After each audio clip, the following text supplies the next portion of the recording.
much. Yeah, yeah, I saw you online on the first screen. Uh, yeah, thank you so much. My pleasure. We are just waiting for. Has Meena ma'am joined?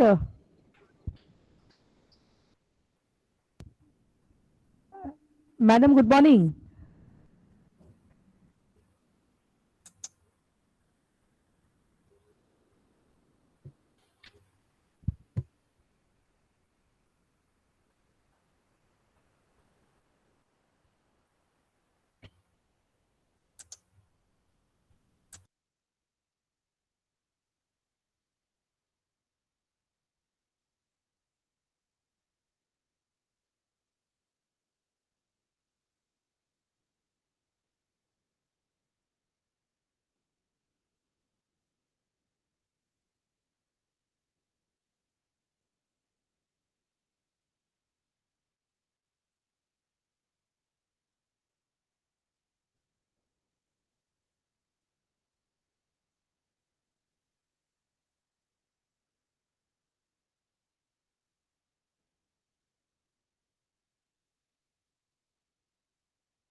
No. He's traveling. He's hasn't reached.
Good morning, Dr. Palita. Very good morning, Dr. Raut. Namaskar. Namaskar, Pranam. Namaskar. In the winter morning to come at 10, it is a very difficult task. but Yes. Omicron doesn't find it too cold. It keeps traveling in all weathers now. Yes.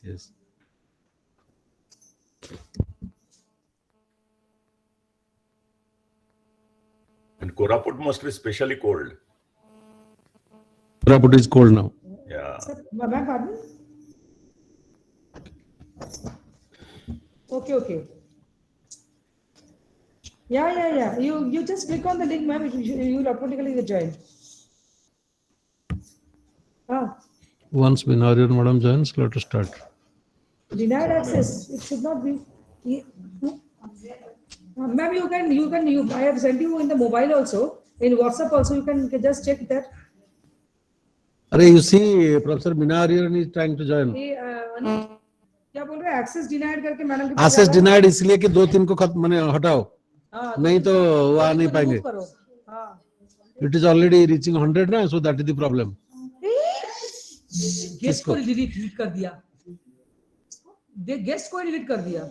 अरे बच्चों को delete करो. शशांक तुम्हारे पास वो है ना? अरे guest को डिलीट करो, दोबारा ज्वाइन नहीं कर पाएंगे. Don't do. No. अभी डिनाई कर दो. डिनाई ऑल करो.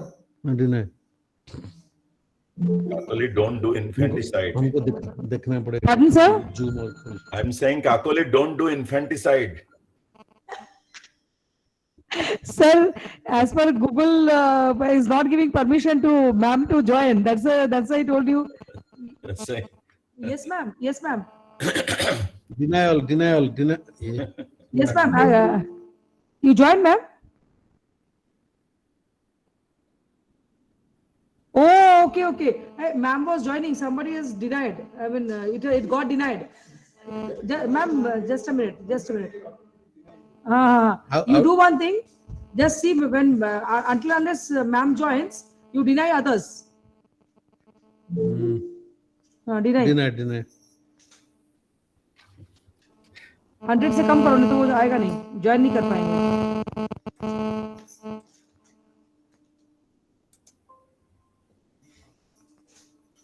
Cruel.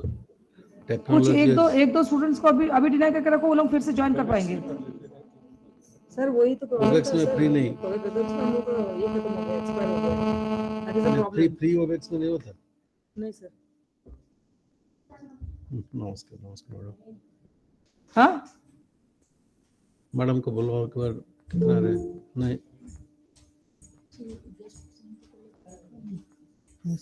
गेस्ट भी पड़े फर्स्ट स्पीकर ଥିଲେ ସେ ତ ରୁହ ଏବେ ଆगे मैडम जॉइन କରନ୍ତୁ ନହେଲେ ଅସୁବିଧା ହେଇଯିବ ये कुछ रिमूव करो अनुज कुछ स्टूडेंट्स को रिमूव करो अजय कुमार बेहरा ये सब को इनको थोड़ा एक दो 5-6 को रिमूव करो नहीं तो ये लोग एंट्री नहीं कर पाएंगे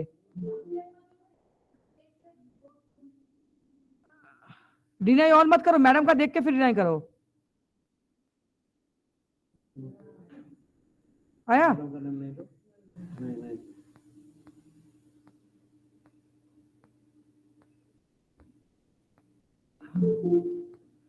डिनाई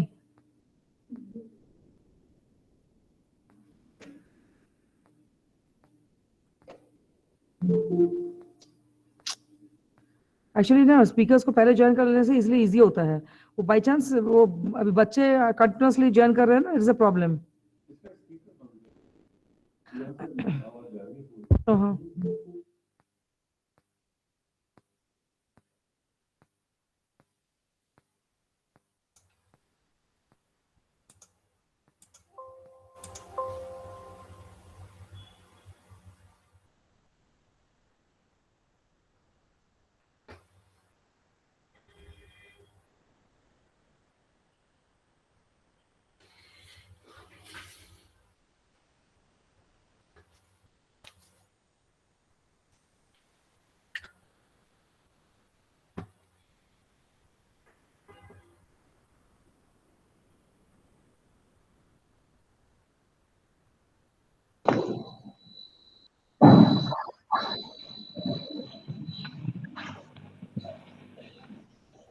ना वो टाइम अच्छी टाइम देखी करियो yeah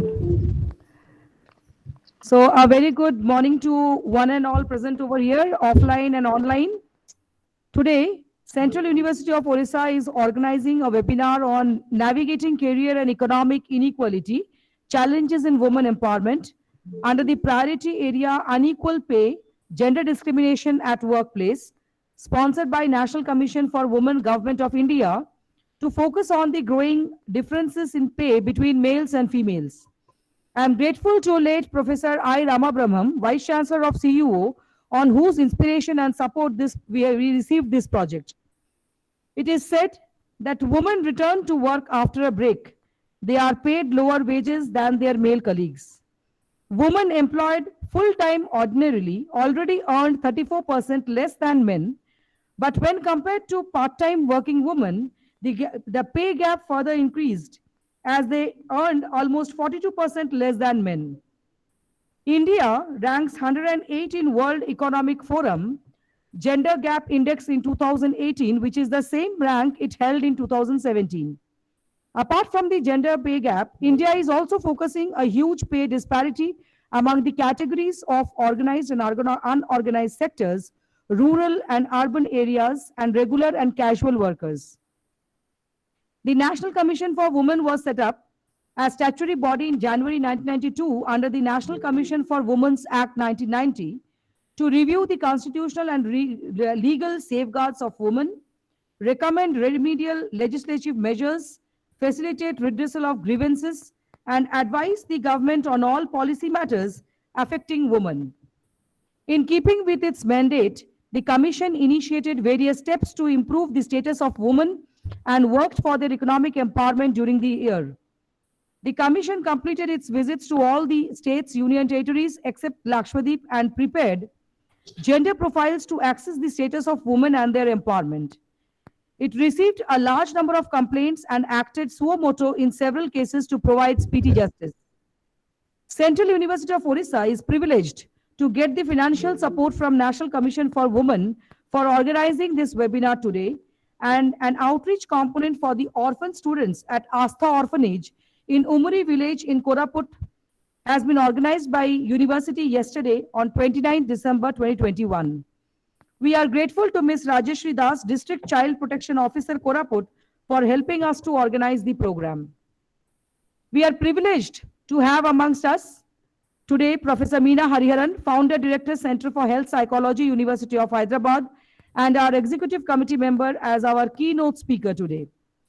We welcome you, ma'am, to the board. Dr. Shashank Grihacharya, Director, Center for Excellence, Gopabandhu Academy of Administration, Chandrasekharpur, Bhubaneswar. Professor Navanita Rath, Department of Sociology, Utkal University, Bhubaneswar. Dr. M.K. Lodhi, Adjunct Professor, Center for Media Studies, Jain deemed to be University, Bangalore. Ms. Namrata Chadda, Chairman, Mahila Adhikar Abhiyan, Bhubaneswar. A warm welcome to all the eminent speakers of today's webinar. I also welcome representatives of National Commission for Women, Mr. Ashutosh Pandey and Mr. Gaurav Agarwal, and other staffs of National Commission for Women, New Delhi, to this webinar. I, Presiding Officer, Internal Complaints Committee, also welcome Professor Sharat Kumar Palita, Vice Chancellor in charge of Central University of Odisha, Dr. Ashit Kumar Das, Registrar, Mr. K. Koshla Rao, Finance Officer, Controller of Examinations, Dr. Ram Shankar, other visiting professors, all head of the departments and HOD in charges, faculty members, members of ICC, Dr. Rudrani Mohanty, Dr. Meera Swai, and Ms. Smita Mahapatra, Public Relations Officer, Dr. Fagunath Bhui, library staffs, IT department staffs, other administrative staffs, research scholars, and students of CUO. I heartily welcome other university participants from other institutions, and students who have joined today in this webinar. With these few words, I once again welcome one and all today in this webinar. I would also like to declare that after the lectures are over, a link for feedback form will be provided in the chat box. Please fill that form to get a certificate. This is for the students and participants. Now, I would like to call upon Professor Sharat Kumar Palita, Vice Chancellor in charge, Central University of Odisha, for his inaugural address. Sir. Good morning, everybody.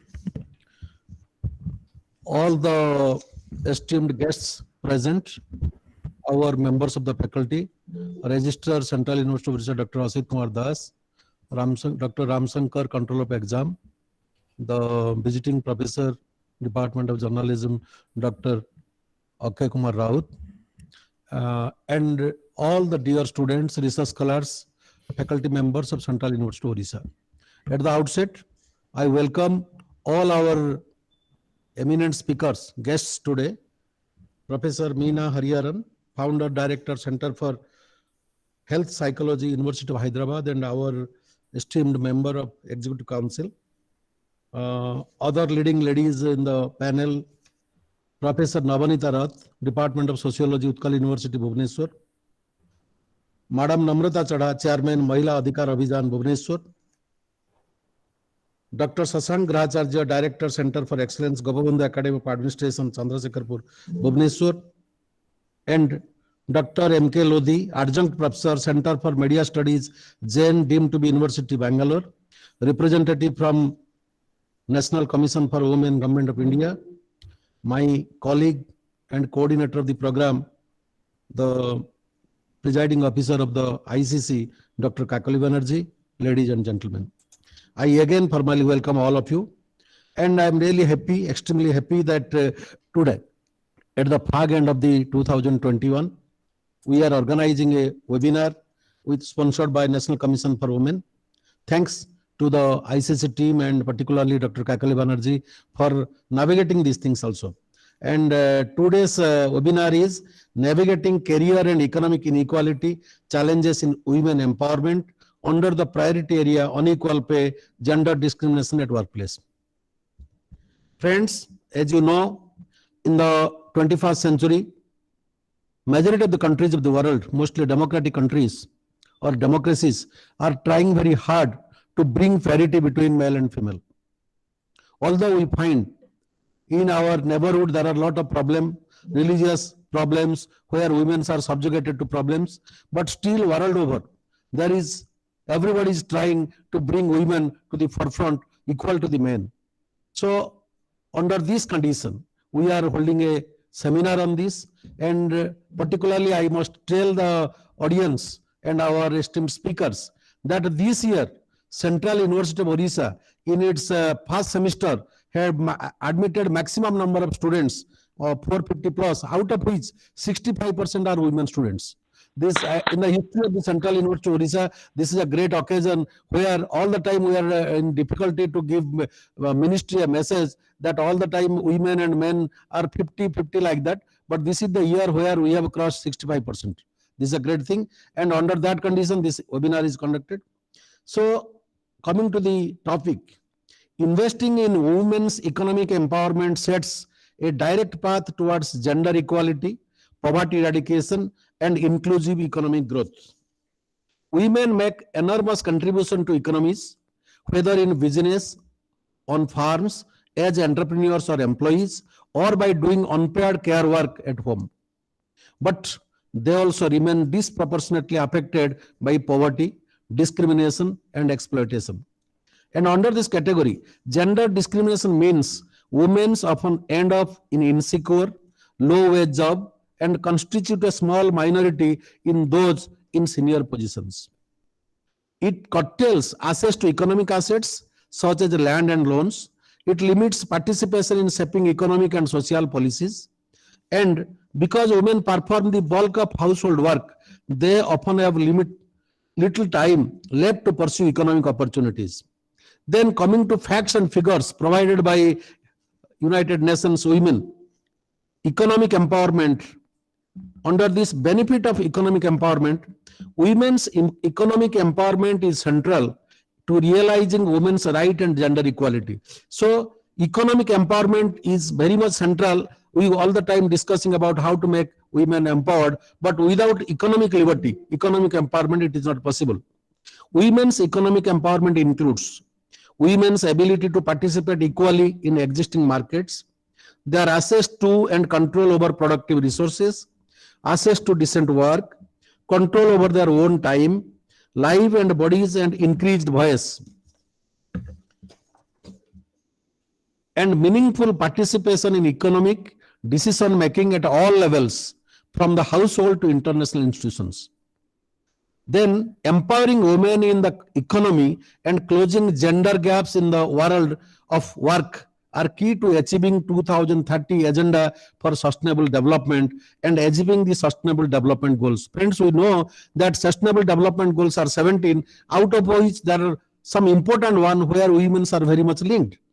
Particularly sustainable development goal 5 to achieve gender equality, and goal 8 to promote full and productive employment and decent work for all. Also goal 1 for ending poverty, goal 2 for food security, goal 3 for ensuring health, and goal 10 on reducing inequality. In all these 6 goals out of 17, women's roles are very important and paramount. When more women work, economies grow. This is another aspect. Women economic empowerment boosts productivity, increases economic diversification and income equality in addition to other positive development outcomes. And it has been seen that, for example, increasing the female employment rates in OECD countries, particularly Sweden and others, could boost GDP by $6 trillion, recognizing, however, that growth does not automatically lead to reduction in gender-based inequality. That means this helps to reduction, but this does not totally eliminate. Conversely, it is estimated that gender gaps costs the economy some 15% of GDP. That means wherever in all developed country, and particularly OECD country, it has already been seen that in 38 countries, women's contribution is maximum in the growth and development of the economy. Increasing women's and girls' educational attainment contribute to women's economic empowerment and more inclusive economic growth. Under this, education, upskilling, reskilling over the life course, especially to keep pace with rapid technological and digital transformation affecting jobs. We know that now we are in a very rapid technological and digital world. These are critical for women's and girls' health and well-being, as well as their income generation, opportunities, and participation in the formal labor market. So women have to be upskilled, reskilled. Women's economic equality is good for business. Companies greatly benefit from the increasing employment and leadership opportunities for women, which is shown to increase organizational effectiveness and growth. It is estimated that Companies with 3 or more women in senior management functions score higher in all dimensions of organizational performance. What may be the solution? Many international commitments support women's economic empowerment, including Beijing Platform for Action, the Convention on the Elimination of All Forms of Discrimination Against Women, and a series of International Labour Organizations Convention on Gender Equality. UN Women supports women's economic empowerment in line with these and with the growing body of evidence that shows that gender equality significantly contributes to advancing economy and sustainable development. Coming to India, as the second most populous country in the world, India has a female labor force participation rate, LFPR, of 20%, which is not even half of global average of 47% in the year 2020. Of course, this LFPR is increasing, but it is less than half. In India, women workforce are prominently employed in agriculture and traditional rural industries or the service sector. However, there are numerous sectors and industries where female participation can be just favorable as male counterparts. Coming to this, you can say that now the government of India is coming out with more and more opportunities for women, and very recently we know that since last 2 years there is an induction of women into our defense forces, both in naval forces and in general forces. So these are all very positive signs, but still a large gap is there. We require awareness and consciousness. Male counterparts should equally treat the female. That there is a requirement. The mindset and attitude need to be changed, even if laws are enacted, promulgated, but it requires a thorough mindset change to bring the women into the workforce. With this, I inaugurate the webinar. We have plenty of people, are very talented people who are in the panel, and I wish the seminar a success. With this, the seminar is inaugurated. Thank you all. Thank you.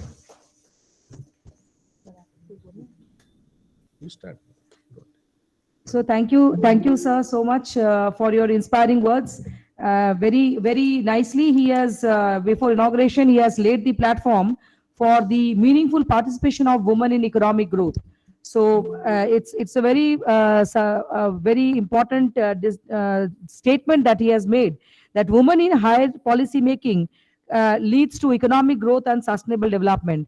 That is where we lie, and that is why this webinar has been laid in front of the all ladies and gentlemen, all the society, to take up this motto, to work hand in hand and make this country a self-economic sustainable country. With these few words, I again thank you, sir, for coming and sparing time with us. I now request Dr. Rudrani Mohanty, Member Internal Complaints Committee, Central University of Odisha, to introduce our keynote speaker to the August gathering, Professor Meena Hariharan, who will be speaking now. So over to you, Dr. Rudrani. Thank you, Dr. Kakali ma'am. Namaskar. Very good morning to everyone. Jai Jagannath. I have had nothing in my hand. I have had nothing in my hand to offer you. Nothing but an apple.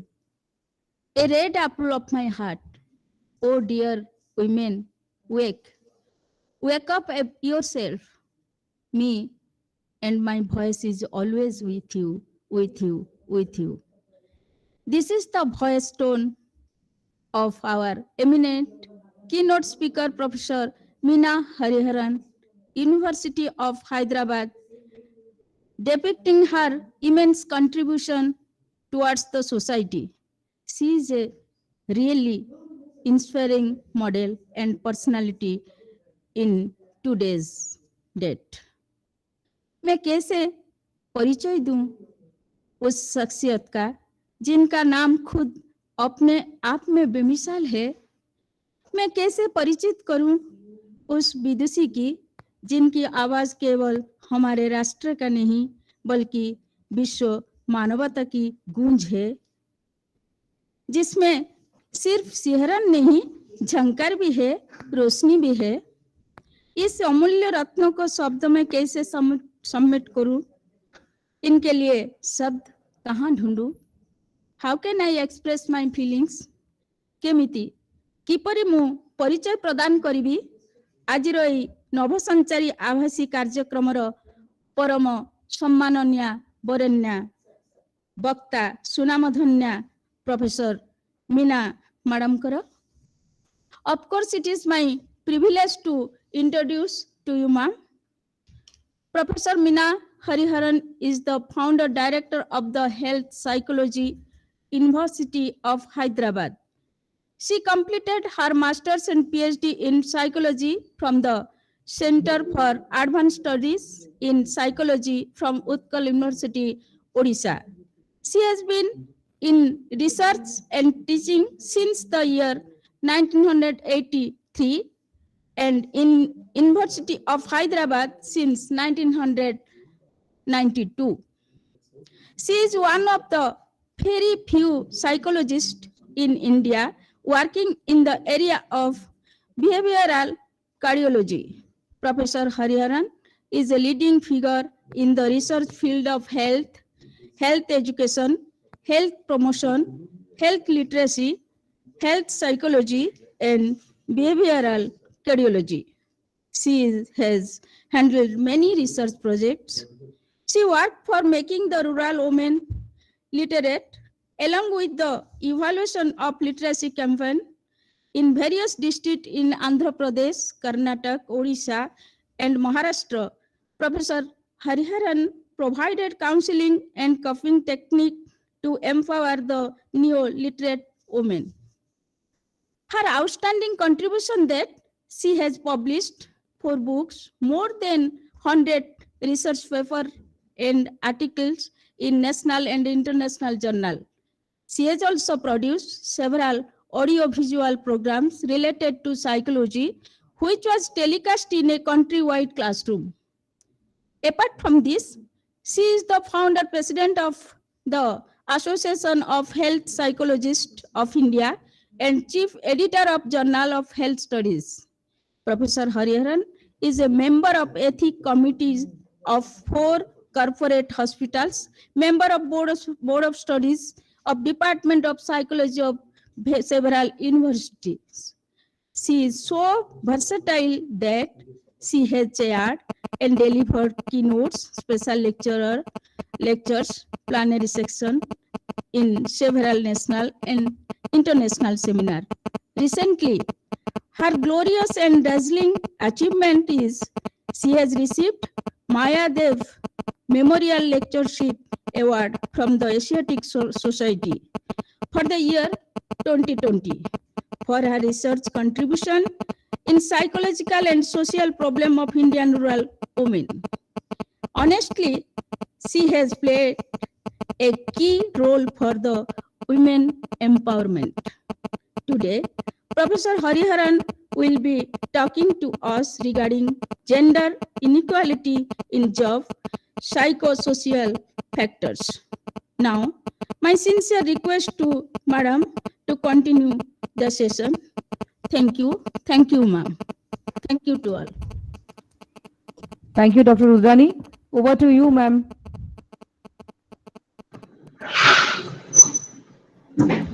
Namaskar, Namaskar, ma'am. and thanks for being so generous in introducing me. Respected Vice Chancellor in charge, Professor Palita, Registrar Dr. Das, Controller of Examination, Finance Officer, visiting faculty, visiting Professor Dr. Akshay Raut, the organizer of the seminar, Dr. Kakoli, all the faculty members, guests, co-speakers, and my dear friends. When Dr. Kakoli spoke to me and said that, she put, in fact, a big restriction right in her opening remarks when she called me. She said, this is something that I have obtained permission for long back and your name had gone, I cannot change it. So you will have to be there. So that is how I'm here today. I feel privileged to be associated with any organization in Odisha and particularly with Central University of Odisha. Being a daughter of Odisha Mati. Now, I'm given this great responsibility of speaking on job inequalities and psychosocial factors. I would start with the concept of equality. What is equality? Equality talks about a situation where everybody has similar rights, similar opportunities, similar advantages. So when you look at this equality part of it, I am very tempted to compare the two genders on the equality part of it. And particularly on physiological and psychological aspects. When I compare men and women on this aspect, I see that there is perfect equality when you take the systems starting from here, that is the nervous system, cardiovascular system, respiratory system, digestive system, renal system, and in all these systems, men and women are equal. And men do not have 2 hearts, nor do they have 4 lungs. And the system works similarly for both the gender.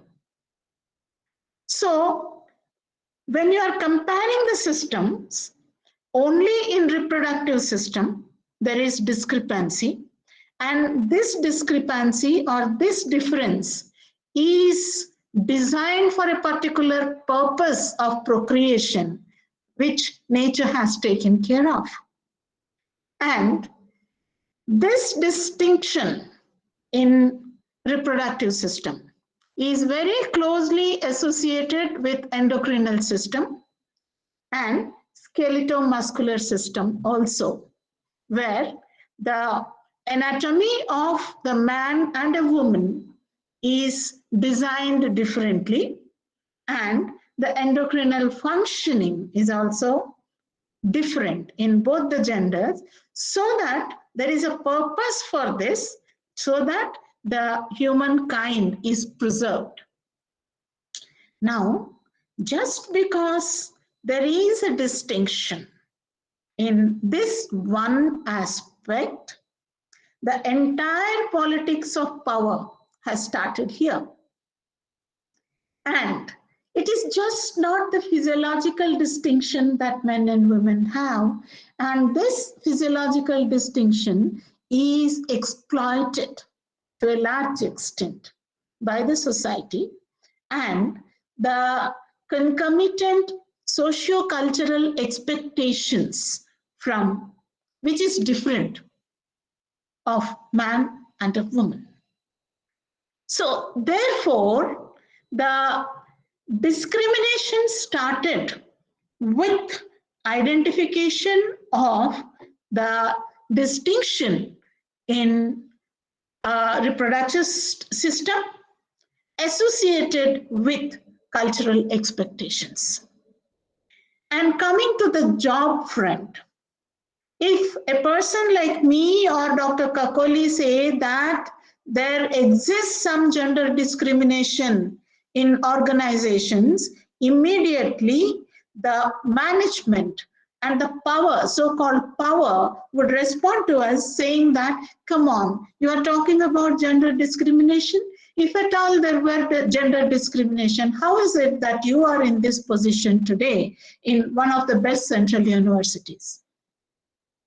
Now, these are the questions that may be posed to us, saying that if there is gender discrimination, then you wouldn't have been what you are.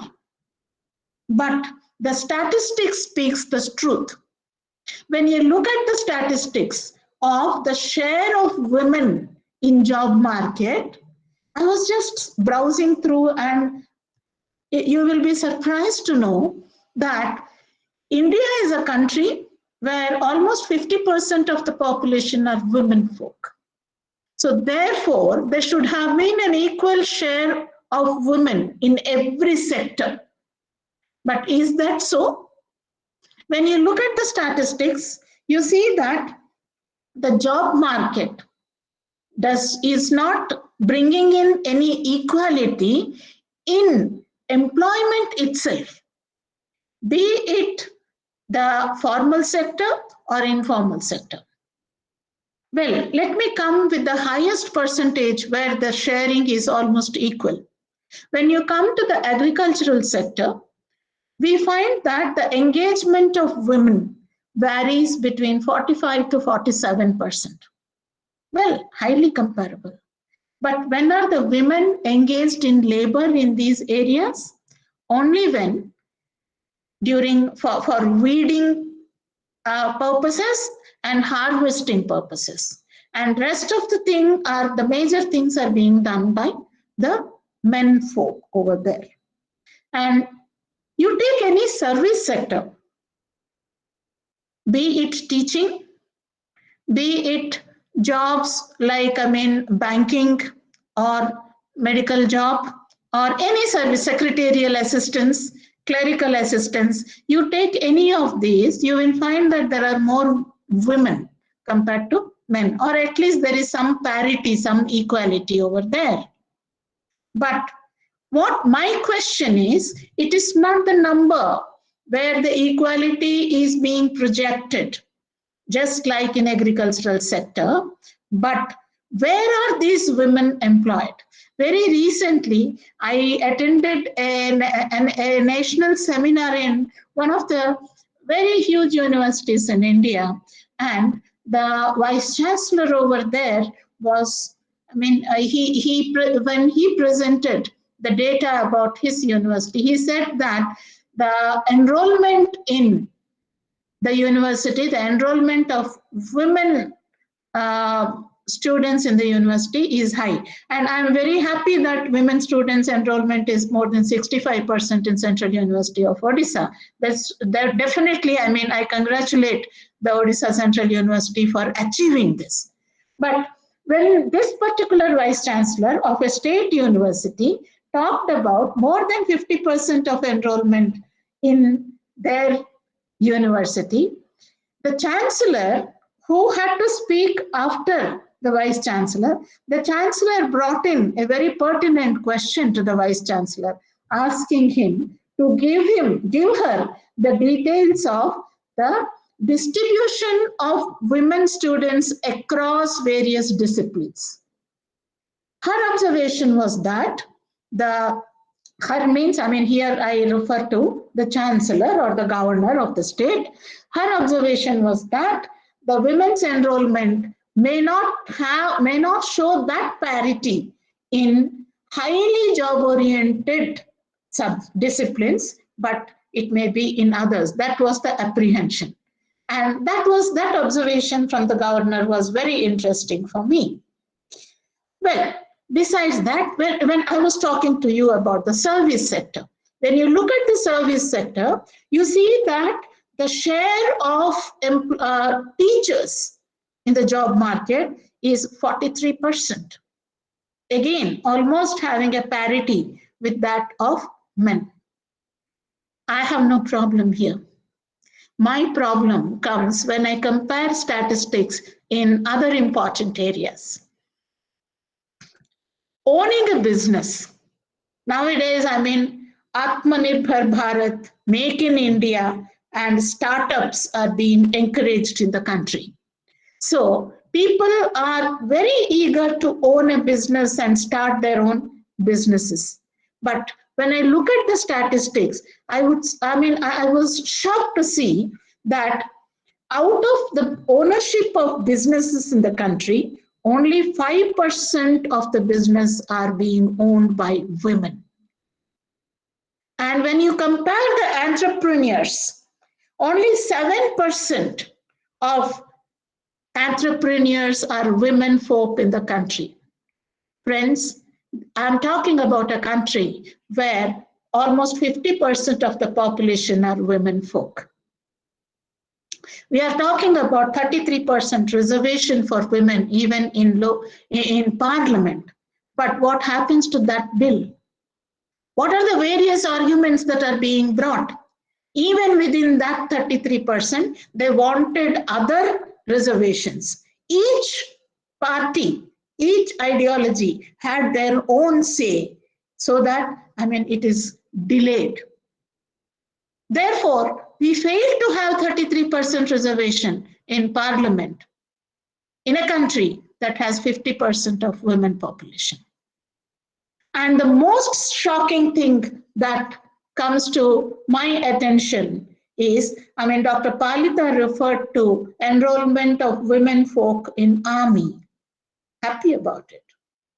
But the fact is, not until 2020, when Supreme Court of India gave a verdict that the women of India should be given positions of command in military. The Supreme Court had to intervene to bring in this change in the country, in your army. How come?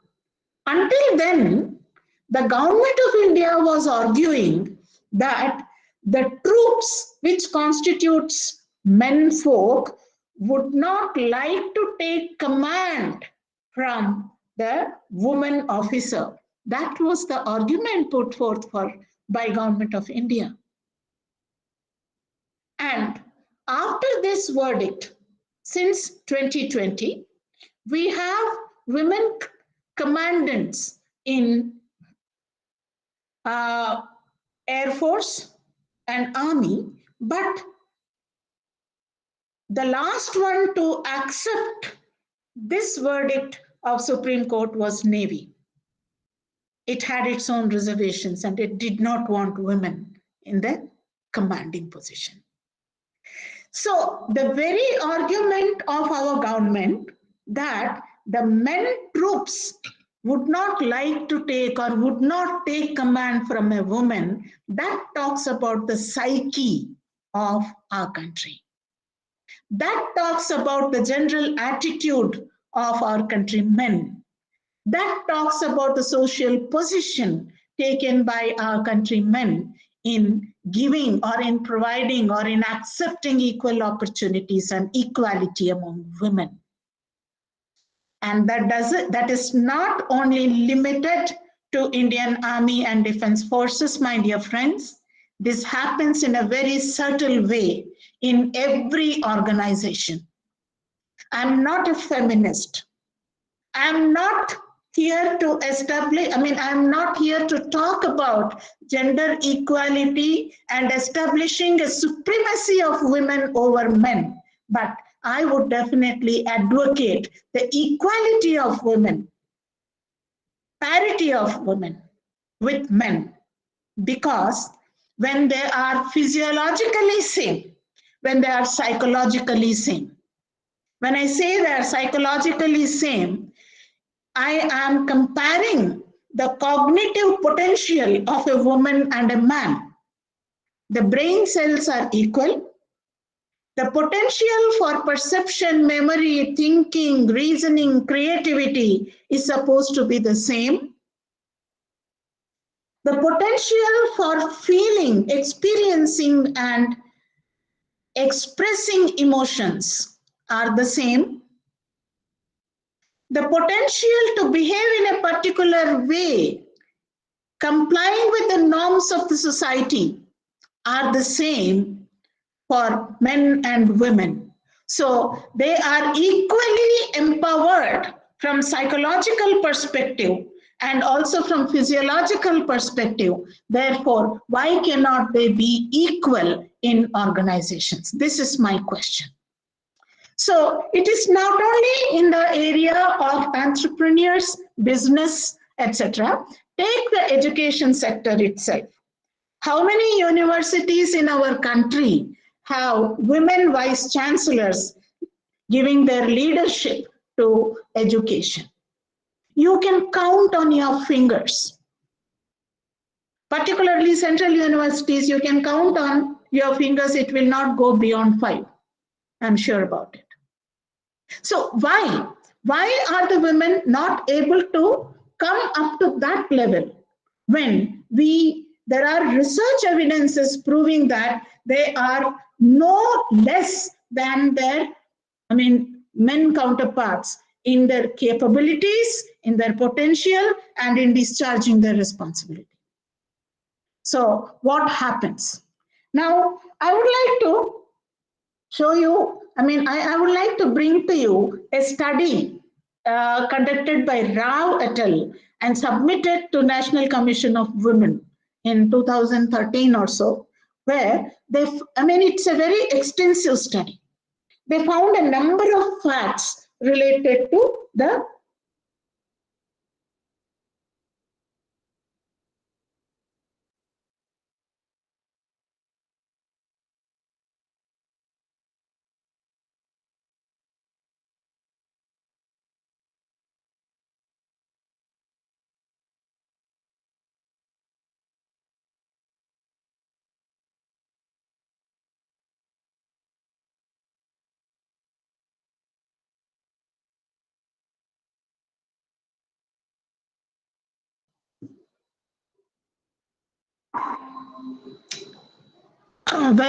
can you hear me now?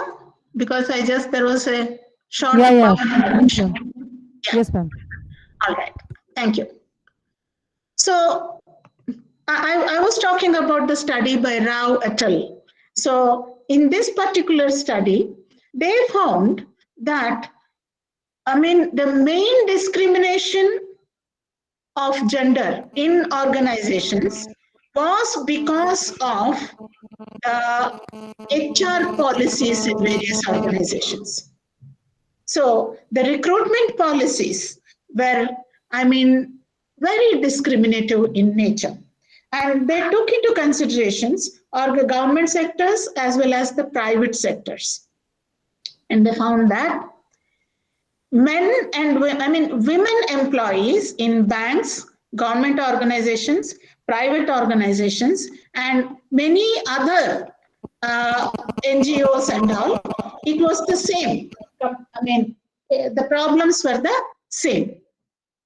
They found that they experienced discrimination in promotions, communication, sanitation, and very similar to what the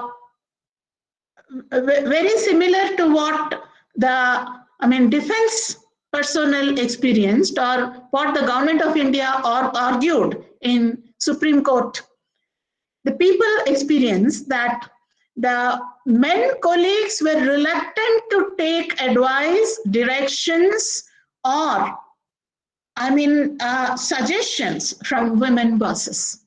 And in this case, it was found that the men teamed up in this particular aspect, whereas the women colleagues did not give any support to the victims over here. And there is a provision for taking a sort of punitive action against those who are, who are disobedient, or who violate the rules over there. But unfortunately, or fortunately, I would say fortunately, the women bosses never felt like or never volunteered to take any action, any penal action against erring subordinates.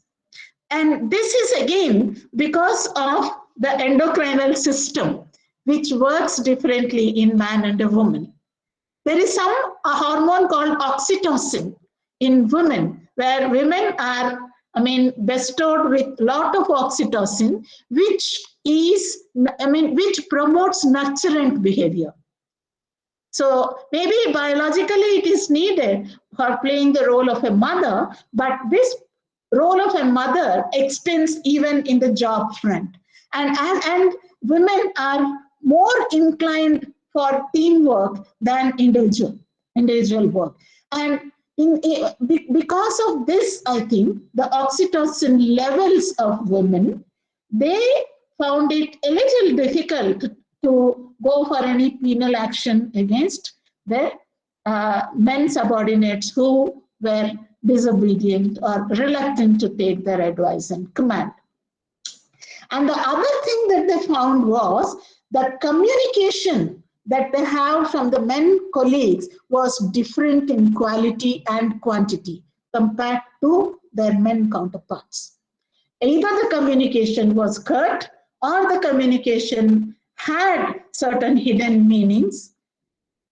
And the expectation, and there was also an observation of patriarchy being followed by men in their, interactions with women colleagues. It was found that they were either critical or condescending. As a result of which, there were, a sort of, discount given to the women. I am one who would say that women should never expect or advocate or demand any discount when it comes to when it comes to discharging the responsibilities in organization. When you are given the equal job as a man, when you are getting paid equally to a man, then there is every reason that you discharge your responsibility without expecting any discount because of your gender. So once a woman does it, then it gets, the others will start exploiting it. So the expectation part of it. Now, theoretically, when this discrimination is being shown on women, theoretically it says that women, once they are discriminated, this discrimination will lower their self-esteem on the one hand and elicit aggressive and angry response on the other side. So lowering of self-esteem, that is, you feel that you are not capable, and then self-efficacy. Self-efficacy is something, a concept which says that I can do it. I believe that one would be able to discharge, one would be able to deliver. So self-efficacy goes down, self-esteem goes down on one side, and on the other side, there is aggression. Aggression gives rise to anxiety, and anxiety would lead one to commit more and more mistakes. And on the other side, when there is aggression and the response to the aggression is not corrective measures by the management, but more and more punitive measure by the management, then the aggression would slowly go into depression. So whether it is aggression or depression, one would either commit more errors in work or one would develop some sort of apathy and withdraw and indifference and withdraw from work. So when one is withdrawing from work and developing a sort of indifference towards the organization, then the potential of this woman is not completely realized, as a result of which it is a national loss. And similarly, when the self-esteem is dented, and when a woman's self-confidence is lowered, self-efficacy is hampered, then the performance of the woman would be suboptimal. And when it is suboptimal, again it leads to the national loss. So both these emotional aspects and also the personality aspects which get impacted because of this discrimination would finally result in national loss.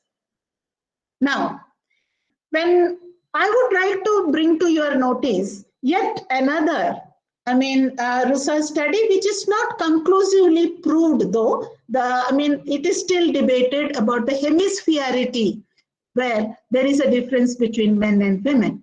Women are expected or supposed to be highly right hemispheric persons. Right hemisphere is more, it stimulates creativity, originality, innovation, etc. Whereas left hemisphere is associated with objectivity, mathematics, logic, science, etc.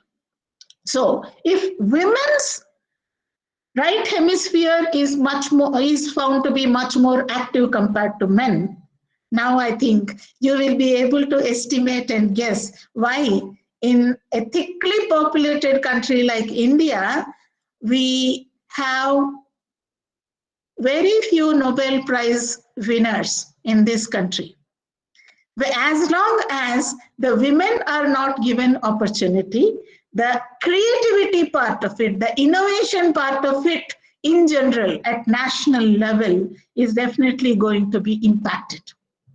Now, procreation, let us take the biological example. A woman plays a major role in procreation, in conceiving and in gestation, lactation, and child rearing practices. So it is the women's role which is where the creation of the humankind is taking place. And it is similarly, a woman's mind also plays a very major role in creativity, which is very necessary both in science and also in arts fields. However, this creativity should get an opportunity, get the right field where it will bloom and it will get manifested. And this creativity, a woman is more prone to play a significant leadership role in a team. And creativity and innovation in the area of science requires a lot of teamwork. It is a woman who would be able to play a leading role in teamwork and innovative activities. Now, when women are not able to break the glass ceiling and take up the leadership roles, then the innovation of the country automatically suffers. So I'm not asking for 60 or 70% reservation for women. All that I am asking for is forget about the gender when you are identifying leadership roles.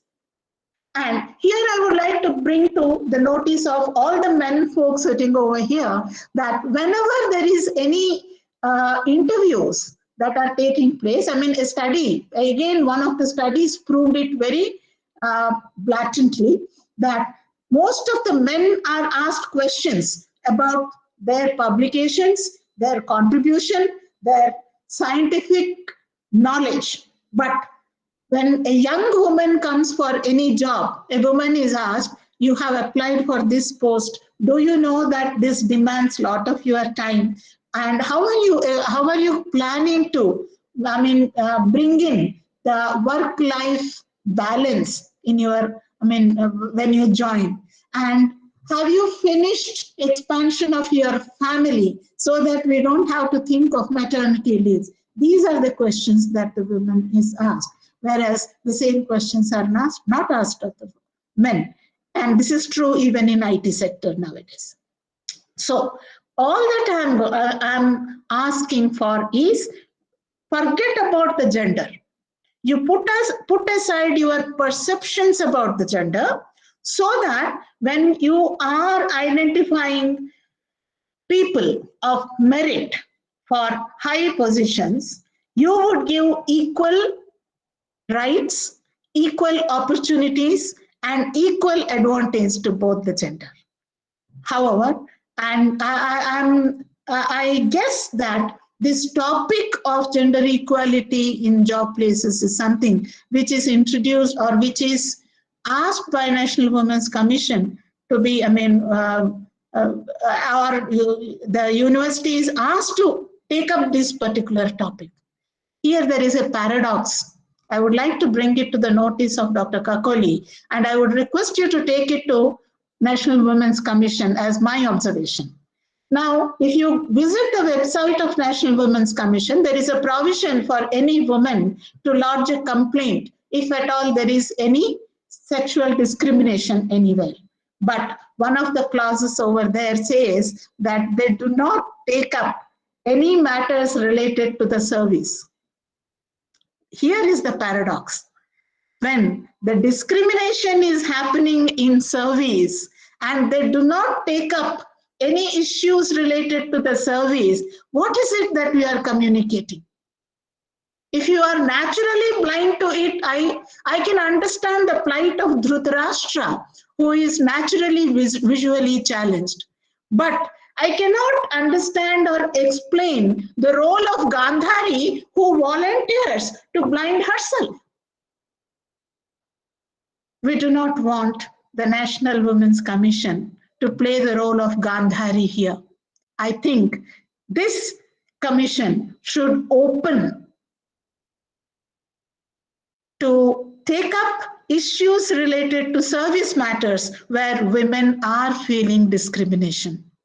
Women are experiencing discrimination, and because of which there is a loss of at national level, and the economy suffers, innovation suffers, science suffers, and the social change is blocked.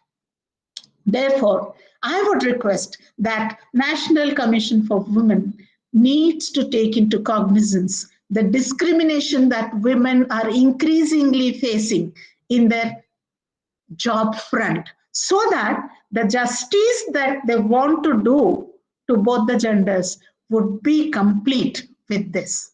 So with this, I would like to conclude by saying that the nation, the commission, the judiciary, the organizations, and the individuals at family level need to be sensitized and educated in order to bring about a change in their basic attitude towards gender discrimination. And we need to impress upon people more and more that when men and women are equal physiologically and psychologically in more aspects than not, then there should not be any problem. We should be blind to the sensitivity to gender is becoming blind to gender, while merit has to play a role. Only when we assume this particular position, there will be gender parity and gender equality in the country. I wish the seminar all the success, and I wish the Central University of Odisha to play a very lead role in bringing gender equality in the state of Odisha. Thank you all. Jai Hind.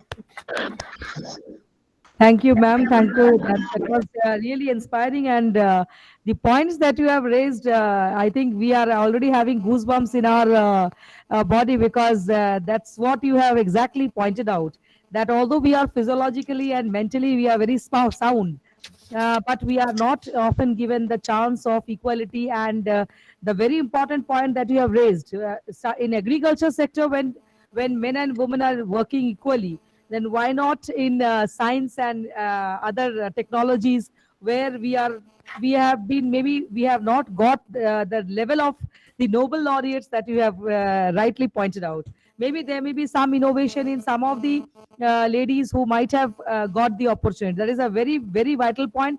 And the recommendation that you have given to the last sentence that you have spoken, I'll surely make the recommendation, because I am asked to write in my report the recommendation. And this will be one of the first recommendations that I am going to give, because you have very rightly pointed out that this economy is suffering, or the issues related to services, which is not taken up by NCW, is a really a constraint. And because of that, many issues which are where the complaints have been lodged, that has not taken up a shape. And many women are suffering on that ground.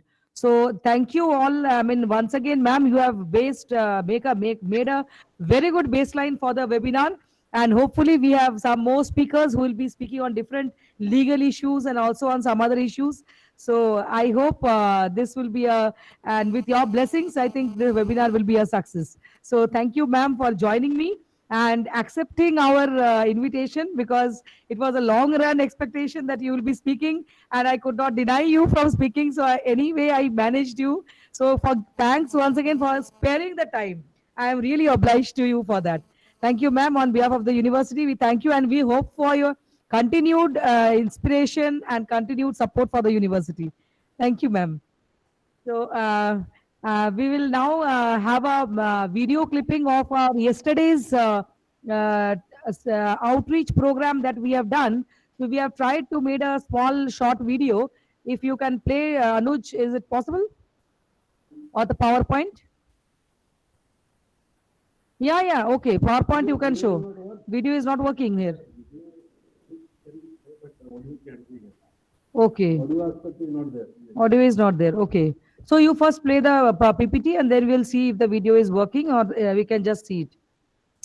Well, some sound system is problem. No, from laptop there requires a wire to connect for sound. That we have to do.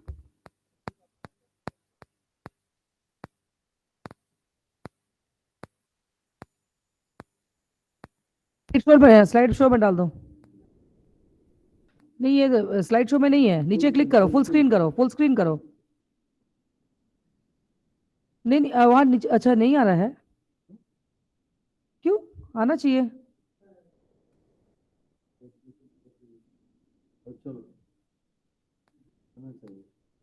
तुम दोबारा उसको from slide show में ऊपर में जाओ slide show में जाकर के स्टार्ट फ्रॉम बिगिनिंग करो तो ऊपर वाले में जाए हाँ फिर से प्रेजेंट करो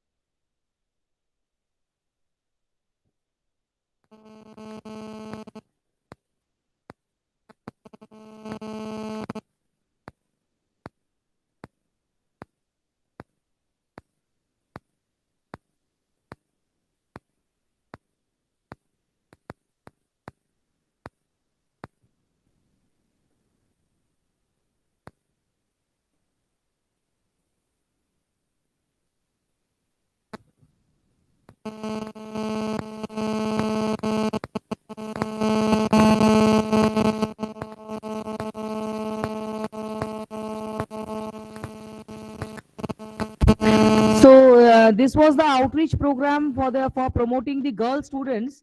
We had done with the Astha Orphanage Center, which is under government of Odisha, and in the Umri village of Koraput district. So we go to the next slide, please. Umri, Machra. They are taking the Umri call. Where to Umri, but name of the village is Machra. Then we'll make it a correction in the report also. Yes. So this is the. God, what is the problem? Anuj, why you are not presenting? Oh, it's not getting played. Okay, one after another. You go to PPT is not working there. Is PPT not working?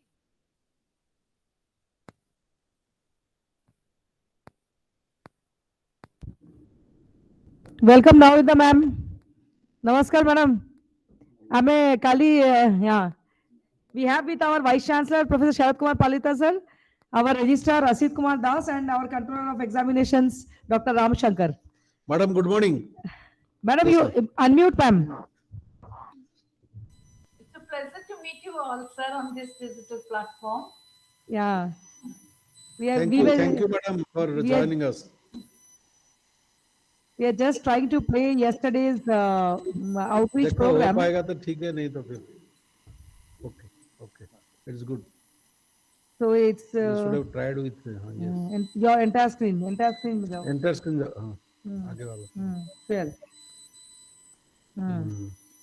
अब आ गया. Thank you. ठीक है. So this was what the hide कर दो, outreach नीचे वाला program को that hide कर दो. hide click करो नीचे. Click on the hide button. Yeah. Yes. So this was the outreach program that we have done with our support from the National Commission for Women. The main aim was to promote the girl students who are studying in the Astha Orphanage Center in the way to Umri, that is the Machra village. So next slide. So this is what is the center looks like. It's under the Government of Odisha banner. Next slide. So here we have the students and our Vice Chancellor. We have been distributing some dictionaries, some copies and some pens to them. For चलो चलो So this is our registrar and Dr. Ram Shankar distributing along with faculties and myself. So this is how students from almost from class 1 to 12th standards have been presenting there, and we were very happy that students have enjoyed our company. This is Dr. Rudrani Mohanty and Anjali Dash who have been distributing, our faculty members and ICC members. These are the meetings that we have already had with the students and the staff of the university. We have also Ms. Rajeshri Das, the district child protection officer with us for organizing this program. So we also had some handicapped students there who are also, we are also promoting all types of students there. So with our support, and we are also, we have tried to give them future support for their health checkups. So these are the different students who are, and their staff, their staffs who are supporting us. And we had some cultural programs also with them. Next. So these are the students who are regularly studying there. This is our group who are all put our efforts together for organizing this program. And we are really obliged to the National Commission for Women for sponsoring this program on behalf of from Central University of Odisha to the partial assistance to Government of Odisha. So I thank all my lady members, team, the full force who has been working from Central University, and the students and the full group of administration who has been helping us. Thank you. Thank you all. Okay, good. Thank you, Anuj. So we now move on to our next webinar proceedings. So we have amongst us eminent speaker, Dr. Shashank Gracharya. He is the Director, Center for Excellence, Gopabandhu Academy of Administration, Chandrasekharpur, Bhubaneswar. Are you there, sir? Yeah, he is there.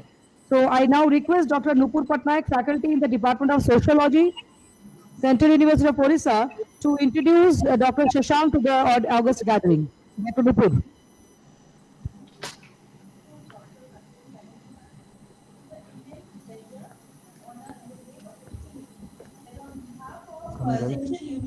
चलो तो मुझे मजरे पड़ेगा office में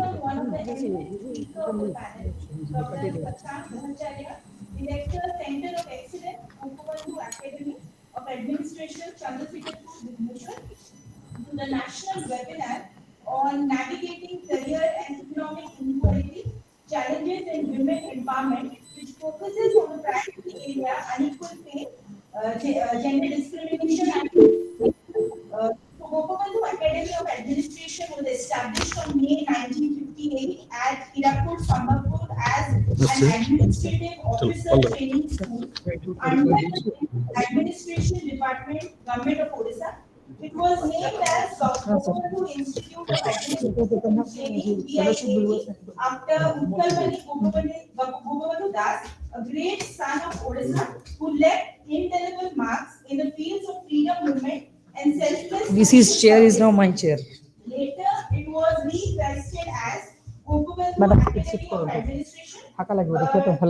Shashank Gracharya is a development and humanitarian aid professional with more than 25 plus years of post-master's work experience.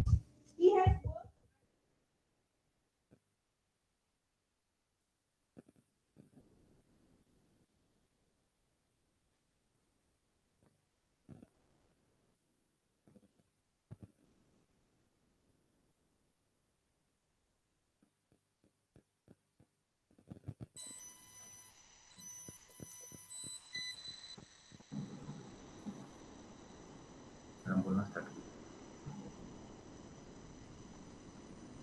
Should I start?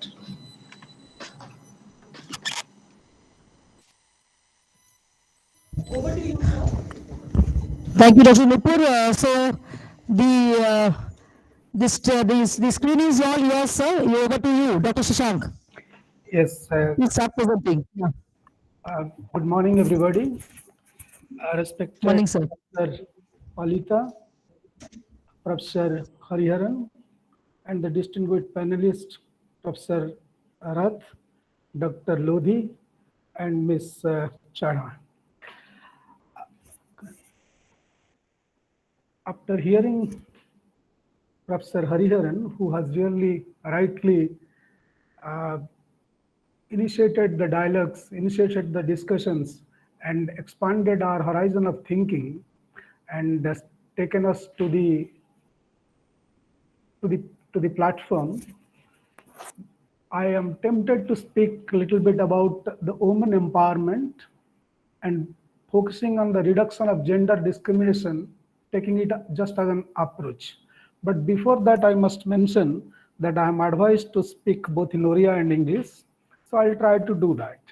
And I won't take the audience to that seriousness, because too much of seriousness at times do not yield much result. Few minutes ago, Professor Hariharan also mentioned that out of stress we do quite a lot of this thing. So I'll just mention, I'll go with a small story. मोर विश्वास आपण माने छोट story T भी जानी थिबे गोटे नाउरी बोट्समैन जा कहंती से ता डंगा बाहुची डंगा चलैची कात मारुची सारा अनेक घंटा हे गलानी राती हे गलानी सकाळ होला तापर भी तार सेमती कात मरा चलीची the boatsman was rowing the boat for quite a long time, but at the end se dekhila ki neither he has moved much nor he has gained much. Se fisherman hei pare kimba kiye hei pare, but se semti paini kichi jut pai. And interestingly, when he observed, se dekhila ki ta boat ta banda hai se mastul sangere. That means the boat was not untied till now. It's still tied. With all respect to everyone, I have a small concern here to mention, and that is what exactly I have written. We talk about women empowerment in the world of gender discrimination. Any one of us who is attending this program or not attending this program can tell that gender discrimination does not exist in this world. The answer is obviously no. And the fact is, it is there in our family, it is there in our society, it is there in our country, it is there in the global network also. So when we talk about all these things, obviously quite a lot of efforts have been put from the very beginning, not today or yesterday, it's from quite a long time. If you see from the UN banner in 2000, when the MDG was thought of, there was a very clear, out of 8, there was a very clear-cut distinct feature of goal that is mentioned about promote gender equality and empowerment of women. So when we finished that 2014-15, we came up to SDG, Sustainable Development Goal. Out of those 17 goals, Goal 5 speaks very clearly about gender equality. Madam Hariharan was speaking about that equality for quite some time, few minutes ago. And we could see very clearly whether we are equal or we have many discriminations amongst ourselves. And in that particular thing, when I'm talking, there is a concern which I want to raise. And if you see, Fakirmon's literature, which speaks about Rebati, the story, and which talks about Lo Rebi, Lo Chuli, Lo Nia, and Rebati Chiao Patapadivaku Jauni, this story. Let me tell you, Fakir Mohan Senapati died in 14th of June 1918. That means 100 years ago. And he has written this Rebati story in his lifespan. That means the story of Rebati is still prevailing now. When I see just a couple of weeks ago in Sambalpur near Chipilima, in a Meher family, Swapna Meher, a 10th class student, she had to stop her education because of n number of issues, including gender discrimination, because if she reads, then the brother, her brother may not get an opportunity to study further because of financial concern. That means the story of Revati still exists in the society. Now, if you talk about many other issues, if I am talking about the education, we spoke that in 2015, the education, primary and secondary education would be, as per the MDG, it will be available to everybody, especially to the girls. Now you see, I'm not being very specific, but in 2011 census, if you see some of the community, even in Odisha and Dongriya Kandha, the female literacy rate is, if I'm not wrong, it is still limited to single digit, not even qualified to double digit.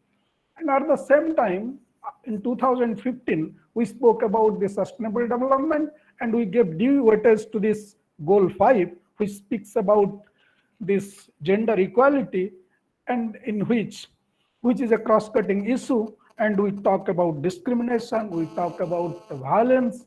ଆମେ କହିଲୁ କି harmful practice କିଛି ହବନି, harmful practice against women means basically child marriage ରହିବନି, early child marriage ରହିବନି, forced marriage ରହିବନି, female genital mutilation ରହିବନି. African countries ରେ ମୁଁ କାମ କରିଛି ଅନେକ ବର୍ଷ, it still exists and exists rampantly.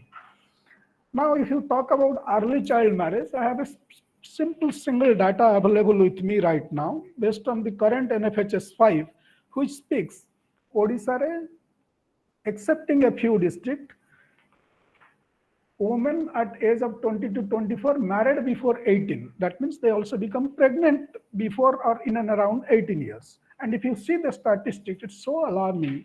See, talk about a district called Navrangpur, very close to Koraput. Around 39.4% are there. That means around 40%. The situation of Koraput itself is a matter of concern, which is something around 35.5. Thank God, at least in Sambalpur, it is 7.4. Coastal districts like Cuttack is something around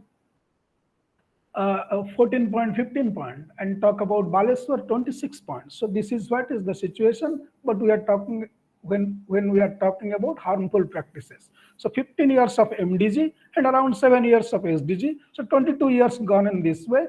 That means even after the interventions of this big global forum that does exist in our society, every corner. Recognize and valuing unpaid care and domestic works. I'll share with you another slide sometime later. Participation and equal opportunities for leadership, these things, Madam Hariharan had spoken about it. I won't go much about these things. Then the reproductive health and reproductive right, that sexual reproductive SRH, that all of us know. So the concern here is whether the number of, children's born, the population growth, whether a man has a right over the number of children born or women, that's issues which need to be, which all of us do know. So let's not get into these things because of the paucity of the time. Talking about the enabling of technology and enforcing legislation, promotion of gender equality. Okay, we have some good news about that also. We'll come subsequently on that.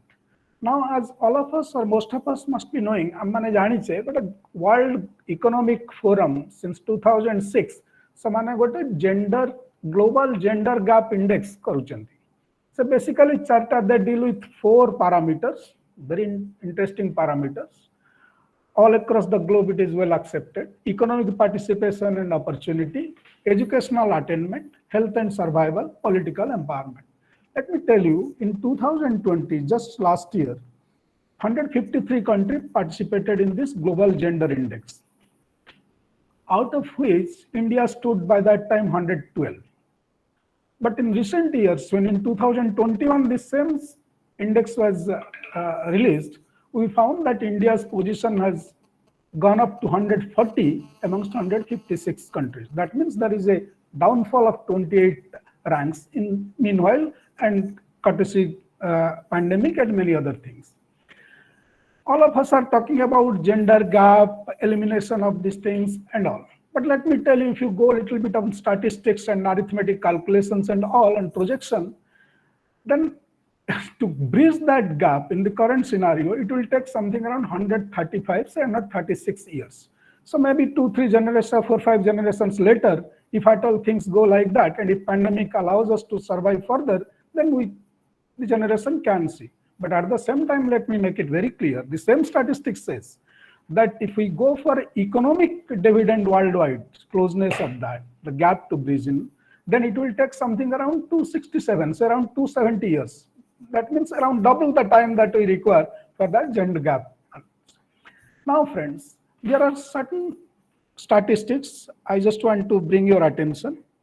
If you see India and its neighboring countries, basically in South Asian countries, the global gender gap index which we follow, in last 1 year only, there is a huge changes. I mean, India's situation from 112 to fall down to 140, Bhutan from 131 one unit less, and similarly, there are quite a lot of issues are there. China has very smaller change. But when you take it to even Bangladesh 50 to 65 and all those kind of things, now if you see the economic participation and opportunity in India and the neighboring countries based on the same global gender gap index, except in China, which was in 91 and now graduated to 69, all other Asian countries, South Asian countries, talk about India, Bhutan, Sri Lanka, Pakistan, Bangladesh, and Nepal, it has dropped very seriously. So India from 149 to 151. So you just imagine, out of these 156 countries, if we take the parameter of economic participation and opportunity, then India ranks 151. I was just thinking about those 5 or 4 countries who are at least below us. And if you see the economic participation opportunity, where does Indian women stand? You know, all of us, Professor Hariharan had also spoken about it. India is one of the countries with largest economic gender gaps, say something around 64.5. Gender gaps are equally large in the segments of the job market, Madam was mentioning about it, and around less than 30% of the technical roles are being held by the women. Presence of women in senior roles is restricted or limited to 14.6. And of course, it is little better than the neighboring countries like Afghanistan 4.1, Pakistan 4.9, and Bangladesh 0.07. And the reasons are best known to all of us. So no need to mention about that. Income of an average Indian woman is something around 20.7 of that of an average man, as per the report that I was referring to. But interestingly, our neighboring countries, Nepal, Bhutan, which is far ahead than of ours. Of course, Pakistan and Afghanistan is below 16. And only 8.9 of the farms are there in India, which are led by, or the top management posts are occupied by the female professionals. If you see this gender continuum, it is, as I was mentioning a few minutes before, it was gender negative, gender blind, gender sensitive, gender specific, and subsequently it gets transformative, gender transformative. And if you categorize those things, the first two, negative and blind, you can tell it is exploitative. Why exploitative? Because it perpetuates the gender inequality by reinforcing unbalanced norms, roles, and relations. Similarly, often leads to one gender enjoying more rights and opportunities. So it's quite exploitative in nature. Similarly, when you blind, that means something exists, but you do not see. You do not see doesn't mean that the thing does not exist, but that means you ignore what is there. So in the blind category, that's why you have put it, ignores gender norms, roles, and relations. Very often reinforces gender biased discriminations, ignores difference of opportunities and resources allocation for the woman. Then you become gender sensitive. You are sensitive but inactive. Somebody becomes sensitive doesn't mean he's active on this particular issue. Like in many of the CAP study we do, knowledge, attitude, and practice, we may have the knowledge, we may have the attitude, but we don't practice for multiple reasons. And Madam was mentioning about the politics behind that. Similarly, on specific, quite a lot of government, quite a lot of even at society, even at family level, certain specific things are being done, acknowledging the gender norms, roles, and relations, considers women's right on specific needs, intentionally targets to benefit the specific gender issues, and make it easier for women to fulfill her duties as described. Once we graduate from there, then probably we lead towards the gender transformative state. And let me not be pessimistic, but it's a far-reaching phenomenon for all of us, but at least let us aspire that, which at least acknowledges the gender norms, specifics, and these things, addresses the root causes of gender-based inequalities, and promotes gender equality, which the SDG 5 is now aiming at. So, at the same time, it includes ways to transform harmful gender norms, etc. Friends, when we go from there, then now the buzzword everywhere speaks about the gender mainstreaming. That means in our policy, in our program, in our administration, in our finance, because most of us are also talking about this gender budget and whatnot. So in those things it comes. And if at all we could qualify or graduate to those kind of things, then it is believed that we will be able to have ensure that the decisions even at the household level could be taken being unbiased to the gender. Let me tell you the reality here. Reality. Look at our own families. When a woman is married or a girl is married, at the in-laws, sasura ghare, se ta bappa gharu ko, even jodi ta parents mane rogagrasta thibe, se sasura gharu bappa gharu ko jiba pai, she cannot take the decisions because there is Mangalwar, Gurubar, Ravibar, baro nahi, sangare ke jibo, ekutia kem jibu, e dinare jai hobani, ityadi ityadi. And unfortunately, or fortunately, when she comes back to her own parents' house, look at the situations. Aji Guruvar, ମୁଁ କୌଣସି କାହାକୁ ଆକ୍ଷେପ କରି କହୁନାହିଁ, କିନ୍ତୁ ଗୋଟେ ସତ୍ୟତାକୁ ଏଠି ଉଦ୍ରେକ କରିବା ପାଇଁ ମୋର ଇଚ୍ଛା। ଗୁରୁବାର ଆସିଲା ଝିଅ, ବର୍ତ୍ତମାନ ଆପଣଙ୍କର ଗତ ମାସରେ ମାର୍ଗଶିର ମାସ ଲକ୍ଷ୍ମୀ ପୂଜା ଗଲା, ବଟ୍ ଯେହେତୁ ସେ ବାହା ହେଇଛି, ସେ can not take that Lakshmi ଭୋଗ, ସେ ଲକ୍ଷ୍ମୀ ଭୋଗଟି ଯୋଉ ହବ ସେ ଝିଅକୁ ଦିଆଯିବ ନାହିଁ। And we talk about discrimination. Does it not present? Is it not rampantly practiced even in our own household? My dear friends, we need to think about it. Why we need to think about it? Because gender mainstreaming is not an end in itself, but a process or a strategy for achieving the goal of gender equality. Jadi puo khaiba lakshmi bhoga, jhiyo kahi khaiba nahi. Ebong ta paravarti karan amar next slide re ame dekhiba ki एथरे तार society पर repercussion बा ए छोटो छोटो जिनस गुडा कते सांघातिक भाव रे पड़ी छी। Now there was a study conducted even in Odisha by this what we call a Center Current Research in Environmental Sustainability, very recent report, which speaks about the gender dimension of the migration, sustainability and care nexus, a case study of the Mahanadi Delta. You will find साधारण घर जो सब घटना ताकू नहीं एटा हेची.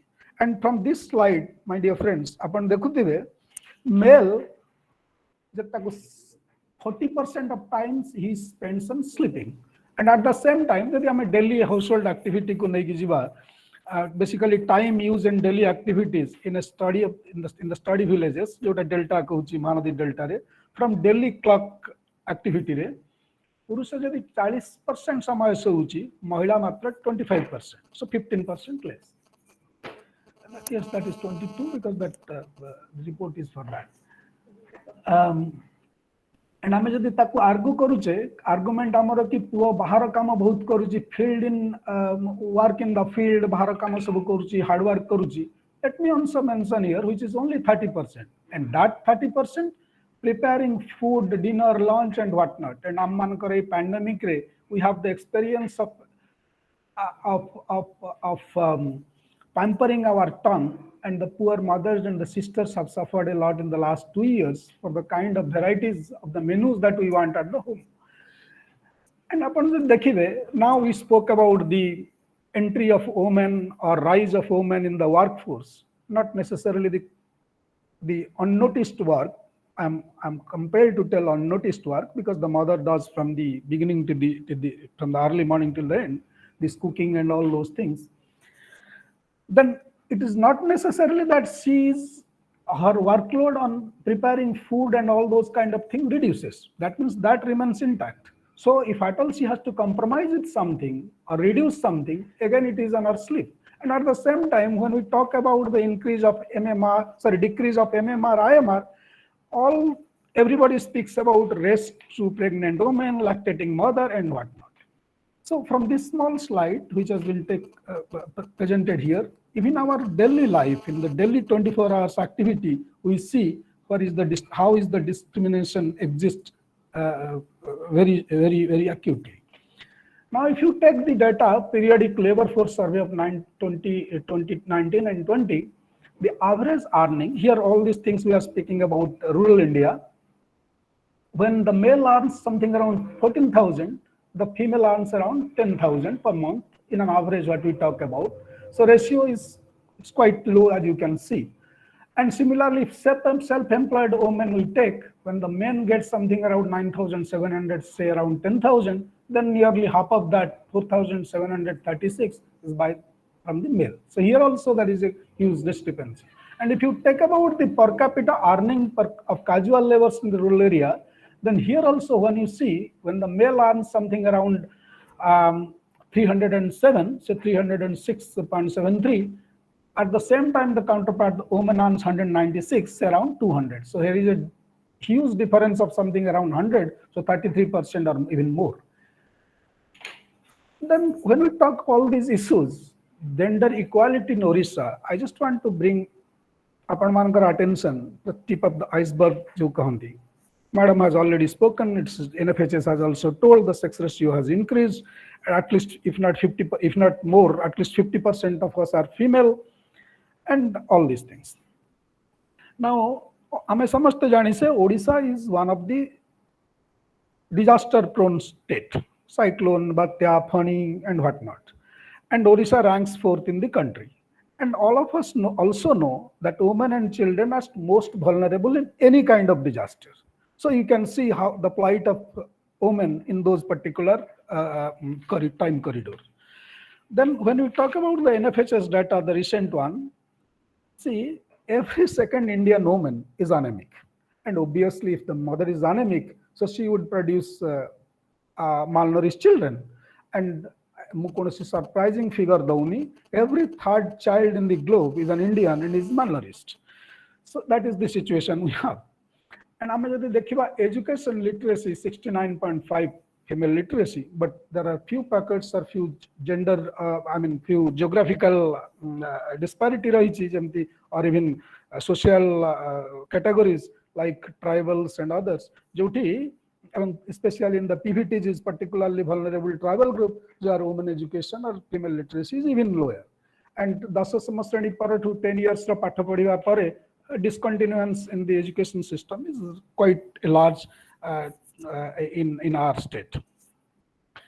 Early child marriage bisare mu already kahiji. And if you see the other side, we talk about no violence and all those things, quite a lot of acts, rules, regulations, including domestic violence and whatnot has come. But at the same time, let us mention, if you refer to the current report of National Crime Bureau reports, which speaks India ranks second highest in the country, having something around 25,489 cases registered, which is a rise of around 10%, so 9.04. I'm mentioning this as registered, and all of us know, normally quite a lot of cases are not registered. India is a country of agriculture. I mean, it's a country of, it's quite a number of people stay in the rural area. And if we see about the workforce, I'm just taking a small portion of it, the agriculture workforce, which is something around, if Indian context, if you see the total workforce is around 40%. Of course, in Odisha, it is something around 41%. And out of which in agriculture sector is only 54%, but in Odisha it is something around 61%. That means if there are, in Odisha it's 61%. And if we classify those two from the agriculture sector in the broad category of agriculture cultivators and agriculture laborers, you can see the male in Odisha dominates something around 82%, especially in the cultivator category, and only 18% female. Whereas see, the picture is how serious it looks when it matters to agriculture labor. It is 51% male and more or less the same female. The interesting thing which you need to, the matter of concern here is, when we talk about cultivators, so obviously it speaks about the ownership of the land. That means the land ownership we do not have much here. But at the same time, certain important things I would like to mention. See, if you take the wage gap in the agricultural activities in Odisha, Madam was mentioning about sowing and all those things. There does exist a huge wage difference. Sowing and broadcasting something around 18. I have gone through the data of last half a decade. From that only I have taken. So talk about weeding, transplanting, etc. And the gap is somehow little low in case of digging wells, which is still around 15. At the same time, certain positive things also we must speak about Odisha's achievement. Gender-based wage gap. Over the last, say, around half a decade, the gap has somehow been reduced. It was something around, if I take the average of all the agricultural activities, there was a gap of around 25, 26 rupees in 2016. Now it has reduced to 18. Definitely, it's a very positive thing, which you must mention. And at the same time, I would like to mention the state government's intervention on gender mainstreaming. Thankfully, Odisha government has been taking quite a lot of efforts in sensitizing and implementing various schemes and programs, which has definitely yielded positive results in the health of women. To cite an example, reduction of MMR, increase in the institutional delivery rates, which is even much higher than the national average, something around 85%, and so protection, employment, and education sectors too, because the female literacy has definitely increased in the meanwhile. Mission Shakti, as all of us know, is a unique endeavor of government of Odisha, and towards women empowerment. There are 6 lakhs women self-help groups, and with around 70 lakhs members, and which has also had a historic achievement. As you know, one of the SHG members has graduated from a very rural base with very low, limited educational qualification, has occupied the highest stage of democratic this thing, which we call about the, has entered to the parliament in the recent past from Ganjam districts. And this Mission Shakti has definitely empowered, which is a model convergence with quite a lot of livelihood promotional activities, be it supply of take-home ration, like Chatua, which you do in the Anganwadi centers, midday meal, Mahila involvement achi, supply of preschool uniforms through the women SHG groups, and paddy procurement and fair price of dealers under PDS, agents for managing seed processing, nurseries, beekeeping, etc. for the horticulture department, collection of electric bills or charges in the GP and ward level, forest management committee, as you know, Ama Jungle Yojana, in which and processing of NTFPs. So if you see, participation of women or female in the labor force has increased in the past 3 decades. Of course, I would not feel, I'm also bound to tell that though it is quite significantly low as compared to the male, but this increase is because of the rise in the literacy level of the female literacy level. And at the same time, quite a lot of activities or schemes have been undertaken by government of Odisha to care the distressed women. Talk about the Swadhar Grihas, say something around 54 such Swadhar Grihas are spread across 30 districts of the state. One-stop center where for 5 days these women could go who are in distress, and certain counseling and all those kind of things are being done. And the judicial cases are being facilitated also at that centers. Similarly, such 30 cases are there in the, preferably in the district hospitals, and Ujjwala scheme, such 12 things are there.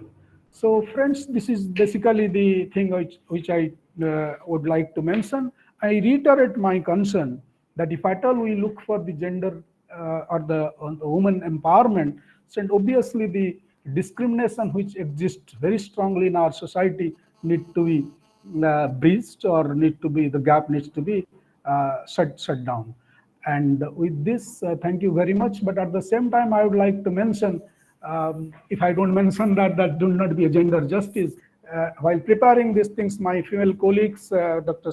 Spandita, Ms. Padmaja, Rashmita, and my colleague Somya has contributed immensely. So part of the credit goes to them also. Happy New Year. Thank you all.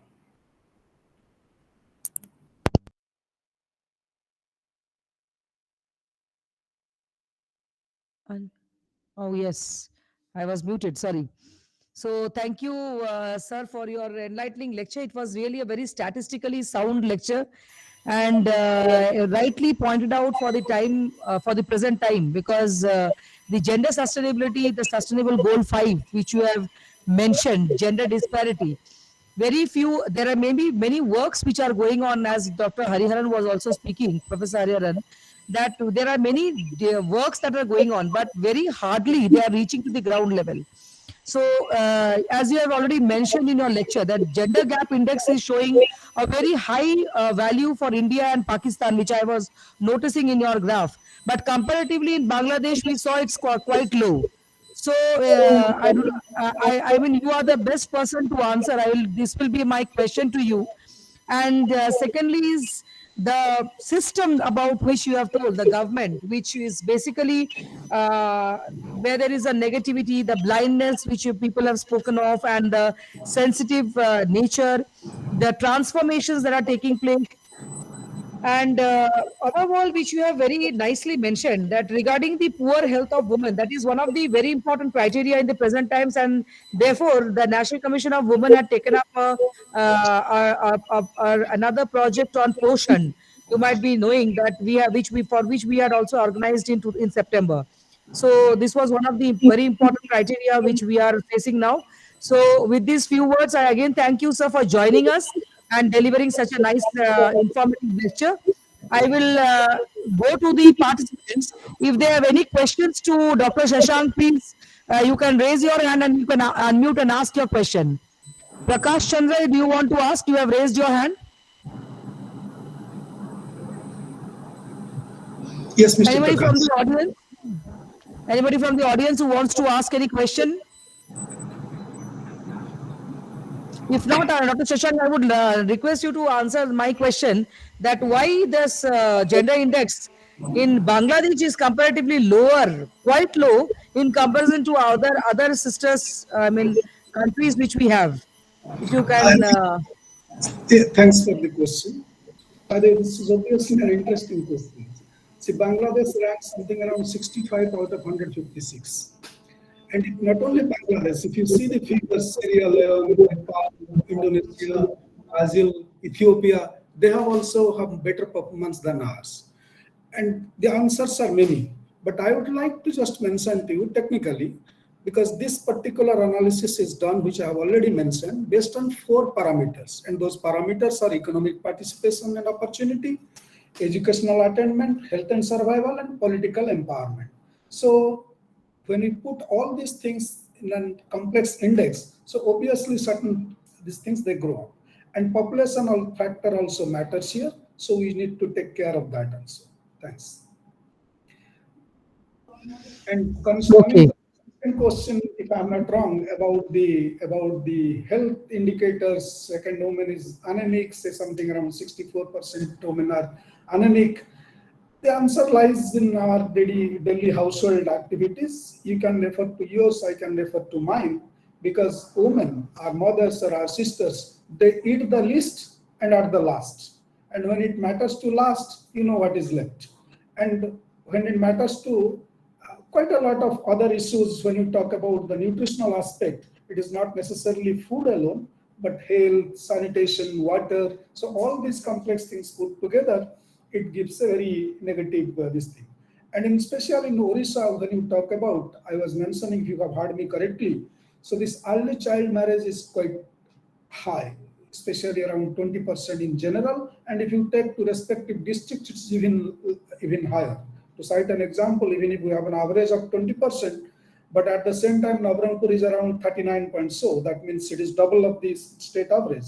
So obviously, if somebody becomes mother even at the early age of 18 or below that, then obviously it has a tremendous impact on the health and nutritional aspects of mother as well as the baby. Thanks a lot. Thank you, sir. Thank you once again from Central University of Odisha for joining us. So we now, and we hope that for next couple of years also, you would be giving your assistance and your knowledge sharing for our students. Thank you from the core of our heart. So for being with us for this webinar. So we now move on to our next speaker, we have amongst us Professor Navanita Rath. I would request Ms. Pavisha Chattopadhyay, faculty in the Department of Business Administration, Central University of Odisha, to introduce ma'am to this gathering. Over to Ms. Pavisha. Good afternoon, everyone. Thank you, Dr. Kakuli Banerjee, Madam. I privilege to introduce Professor Navanita Rath on the behalf of Central University of Odisha. I welcome you, Madam. Professor Navanita Rath is at present serving as a professor in sociology, Utkal University, Bhubaneswar, Odisha. She combines experience in both teaching and research. She is an academician in profession, but the researcher by profession. Obtaining her postdoctoral degree from Germany, she had the privilege to serve the World Bank and the UNDP as a research consultant. She has also rendered research consultancy to CRY, Save the Children, PAM Plan, and Oxfam UNICEF. She has around 50 papers published in various national and international journals, 7 books authored and 4 books edited. She has also developed a few training modules on gender, non-institutional child care, and 4 modules on sociology for master's degree students, and has completed 18 projects individually. Her area of specialization is the gender studies and development studies. She was the director, School of Women's Studies, Utkal University, and gives training on gender budgeting, gender auditing, gender sensitizations. Right now, she is a member of the Odisha Backward Caste Commission. Today, in this webinar, she is going to discuss about gender discrimination at workplace, unfolding the forms and rethinking solutions. Over to you, madam. Thank you. Yeah, Dr. Rath, please, you can start the presentation. Madam, is it visible? Is the slide visible? No, not it. Yeah, yes, it is up. You can make a full slide. Is it not visible to you? Yes, ma'am, it's visible. You can make a full slide. Okay, I will make it full slide. Yeah. It's visible, ma'am. Yeah. So before I start showing my slide, a very good afternoon to all of you for in this present in this digital platform. Honorable Vice Chancellor, Central University of Odisha, Koraput, revered keynote speaker, Madam Professor Madam Hariharan, all my co-panelists over here, the coordinator of your internal complaint committee, Kakuli Madam, organizing members of this national webinar, dear teacher friends and student friends. And I feel really privileged to be a part of this national webinar on navigating career and economic inequality challenges in women's empowerment. So when we are talking about economic inequality and work career, we are discussing basically from about the role of women or the position of women in the workspace, and we talk about the gender pay gap. But I don't want to give any statistics over here because we know that from my previous panelist was talking very nicely about so many indicators that actually indicate how inequality exists in the workspace. But I just want to bring into our discussion. Ma'am, just a minute. Ma'am, can you just move little bit back? Your face is coming half. Yeah, just you can shift little bit back. Yeah, out टिके ma'am. Out टिके पछुको हाँ. Okay, fine. Yeah, now मैंने अपने camera ये तो camera टिके out टिके focus करो तो पछुको. Right. Yes, ma'am. Now it's fine. Yes. Okay, ma'am. Yes, continue करो. Yes. What happens that when we are talking about gender discrimination, in my discourse, I will be bringing certain forms, and we have to rethink the solutions. What solutions we can make as citizens that so that the gender gap that exists that can actually be at least bridged up to some extent. And as we know, all of us know that as women, we are now operating in 2 different worlds. the world of our home, and the other one is the world of our work. Where do we really contribute? Actually, if we look at women, today we are not contributing to the world of work. Since time immemorial, women have been contributing significantly to the world of work. Because if you look at dairy production, agricultural production, livestock management, and the entire food chain supply is highly dependent on women.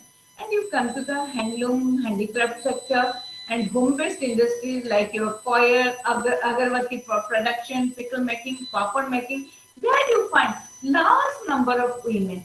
And when we say, but when we take the national enumeration takes counts, that do they count these women? If we count these women and bring them into the fold of enumeration, the number of working women will surpass what it is today.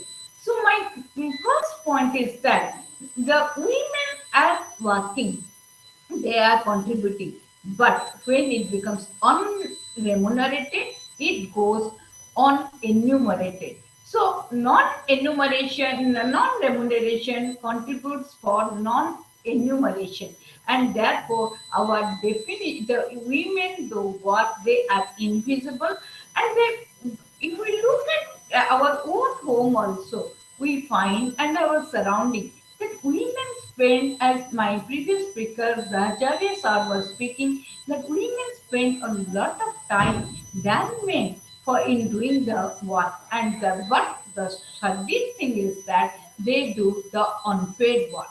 So as we know, SEWA, the Self-Employed Women's Association, a national trade union, was established in 1972. This was a trade union of the women, only women.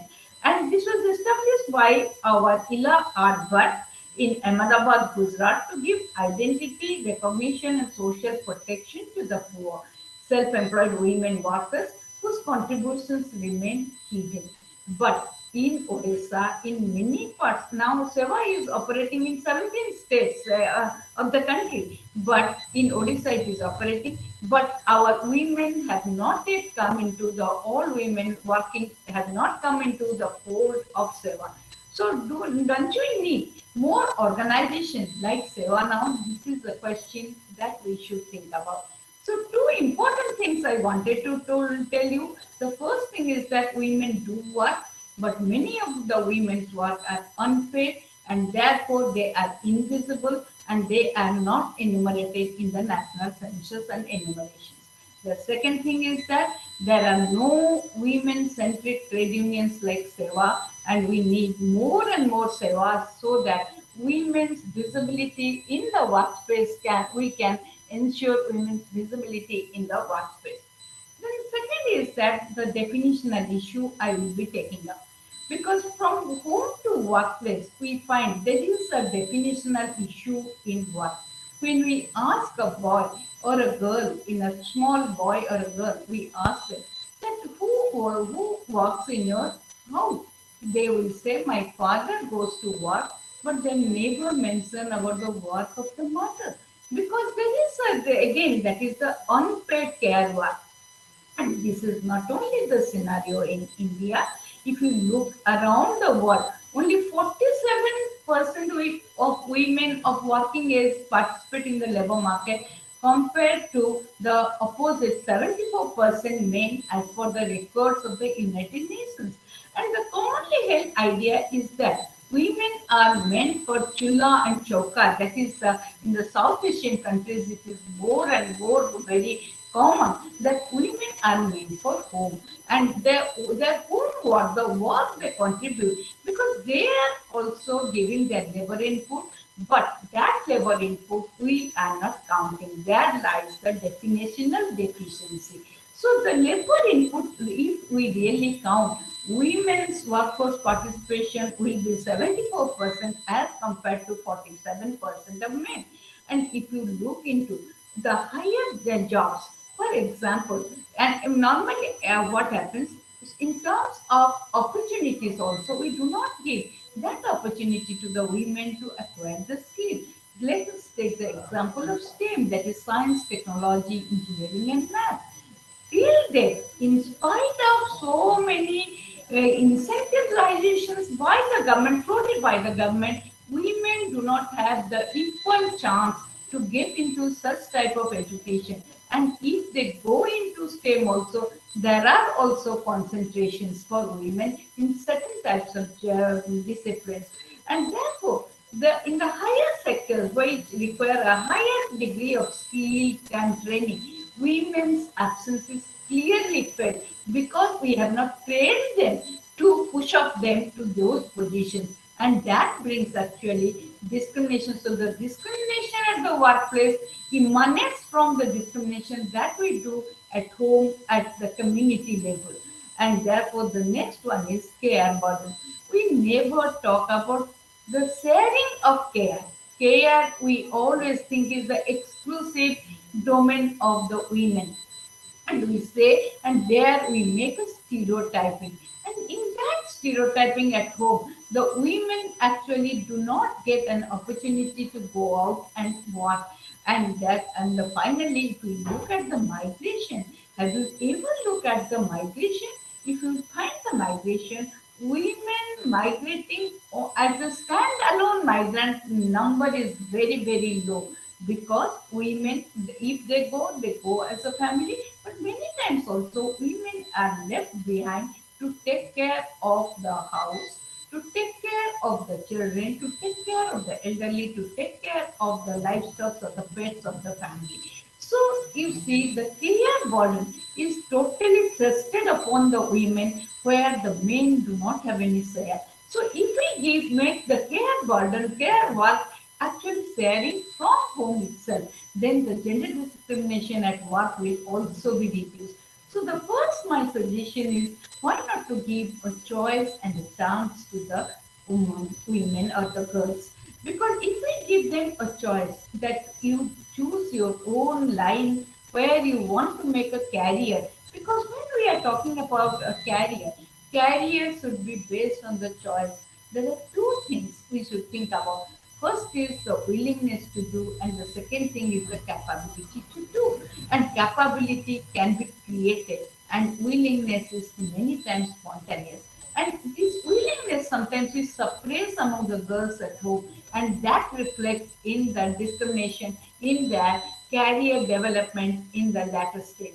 And the second thing is that the chance we never give, choice we do not honor, we do not give them the chance. So how come we can expect equality at workplace? And if you look at the labor market is also a very, very biased space for women. Because what happens? Many times we do not look into the dignity, and we go ahead with discriminations. If we make such discriminations, that doesn't actually ensure dignity to the women. So many women, even women of a very higher stature, do not enter into labor market if there is any issue of dignity in that. And if we look at the recent World Bank Group report, it states that women account for only 19.9% of the labor force in India. Around 80% women of the country do not get an opportunity to join the employment market. So the problem doesn't lie with the women. The problem lies with our society. So let us think how we can change society, because if we see the gender gap index 2020, India ranks 149 in the economic participation and 17th in the wage equality, because we do not give similar wages that we will be coming after that. And 60% women in India in the productive age group, that is 15 to 59 years, are engaged in full-time housework, because that is the period that they concentrate and they devote for their home, as a result of which they are actually alienated from the workspace. And as per records of government, the 15.4 million women have lost their jobs during the pandemic. If you compare, women have lost more jobs in comparison to men.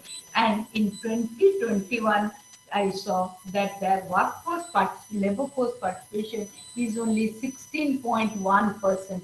So just to look at, and coming to the workplace, there are four things I want to reflect upon. One is the gender stereotyping in the workplace. The second is the glass ceiling. The third one, we will come to the pay gap. And the fourth one, the ugliest one, is the sexual harassment at workplace, for which we have constituted our ICC. So if we come to the gender stereotyping at work, we will find that till now, deep-rooted ideas we have about the attributes and the capacities of men and women, which shape our role expectations from them. Because we think that men are meant for certain jobs and women are meant for certain jobs.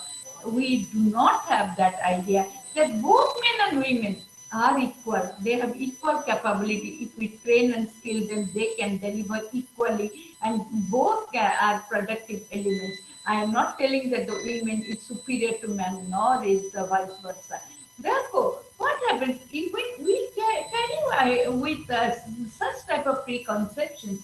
We feel that the market discriminates, they are discriminated in the employment market, and we make different assignments to men and women. And many times organizations, you must be knowing, they think that men are physically stronger, they are better risk handlers, they are responsibility takers, decision makers, and it biases and guides us and generates discriminatory practices for women in the employment market. We are all teachers, my dear friends, and we know that when we go for a project recruitment, we always say we prefer a boy because we need not be dragged to take care of them. So we prefer a boy, and many times organizations also think that the girl, what is your career option? If the girl tells after 2 years I am going to get married, then the organization extrapolates that she will be having a family, she cannot contribute, and that is why we discriminate the women right from the beginning of the recruitment process itself. So how far it is logical that we should think now? And these biases actually, if we see, we give many, there are certain jobs like the nursery teachers, teaching jobs, front office managers, assistants, attendants, secretaries. We always think that they are meant for the girls where they can make a work-life balance. It is not required that the man should also have work-life balance. But if we think in that way, so we cannot discriminate in the workplace. And if we go for machine operatives, then captains of ships, members of armed forces, COEs, we find it is totally, there is a higher concentration of men, where the women's share is very negligible. So it is nothing. We never actually make any realistic stock taking of the capabilities of men and women. We extrapolate that men and women, it is our role expectation, it is some preconceived notions that brings the discrimination. In this context, I will tell you a very nice story. And actually, you might have heard, all of us might have heard the name of Padma Shri Sudhamurthy, the chairperson of the Infosys Foundation, the wife of Narayan Murthy, and she is a great social activist and writer. And way back when she graduated as an electrical engineer, she wrote a letter to J.R.D. Tata because Telco that time had made an advertisement. And the advertisement was that young, energetic engineers required, ladies need not apply. See, young, energetic engineers required. The ad didn't stop there. It clearly tried to disallow and discourage women. Ladies need not apply. And this actually touched Sudhamurthy. And when Telco was a very, and she was a graduate training engineer by during that time, then she wrote, oh, what are you doing? What you are doing is wrong. She wrote a letter, postcard letter, I remember she told in an interview, she wrote to J.R.D. Tata. And when she told, what you are doing is wrong because Tata as a company is always ahead of its time. If a socially aware company like yours stops recruiting women, how do you expect society to change? This is the exact wording I have brought from her letter. And J.R.D. Tata, then what was the response? Look at it. How visionary was J.R.D. Tata and how advanced of his age he was. And he immediately asked the recruitment team to invite Sudha for an interview, test her technical knowledge, and instructed them to give her job if she qualified for it. Finally, Sudha became the first woman engineer training on telco's shop floor. Normally, shop floor was not accepting girls. So Sudha was a path breaker. And in an interview, she was telling when J.R.D. Tata, when she was one day, she was taking a landed scooter to telco, and when she was not able to, her scooter was giving some problem. J.R.D. Tata came and he gave a lift to Sudha and left her at her home at around 8 o'clock. And she tells it very proudly. Then she says J.R.D. Tata was a brand ambassador of women's empowerment during his time. So women now we find they are doing jobs as members of the board of police services, piloting, but the number is very, very low. And you might have heard, we should be, if young students are there, to you, I want to tell you about the women scientists like M. Banita, Ritu Kadiyar of the ISRO mission, you might have heard, and Chandrayaan-2, the stories of Indra Nui, Kiran Majumdar saw, the billionaire entrepreneur Kiran Bedi, Bhavana Kant, pilot of the Indian Air Force, symbolize the breaking of the stereotypes. So, my dear students, young students, you can break the stereotypes. We need not wait for the government to do some provisions for us. We can be our own path creator. So, for that, we need an attitudinal change. And the attitudinal change, you can very submissively bring this attitudinal change in a very silent way in your family. You can change your action and the actions of your surrounding members and be assertive as girls and women. ICC is a forum just to give you your voice, where you can echo your voice, where you can raise your voice, but be smart on yourself to raise your voice. Then the second thing I will tell about glass ceiling. And what is glass ceiling? It is just an artificial barrier that creates sticky floors for women. After a certain stage in the corporate hierarchy, you find higher positions are not given to women because higher positions carry with them three P's, that is prestige, power, and property. And we have a feeling, we have a very, very patriarchal mindset that women should not be given these positions. And it is struggling. Those women who have reached those positions, they have struggled hard to reach these positions. If you study, you can go through a book that is The Daughter of the East, that is the story of Benedict Bhutto. You go through it, you will know how women actually struggle hard to reach the top positions. And the general bias against there is capability, their motherhood roles, care burdens often prevent our women from enjoying an uninterrupted career growth. When we talk about women's career, from home we are discouraged, from the society we are discouraged, at the workplace we are discouraged. But career is our own choice, my dear friends. But if we can balance, and we can create a new culture where everything will be shared in nature and care burden can be shared, and the only thing motherhood cannot be shared, but after the motherhood is attended, male people can come and cooperate with us. We can have a very good society where gender equality can be seen at the workplace.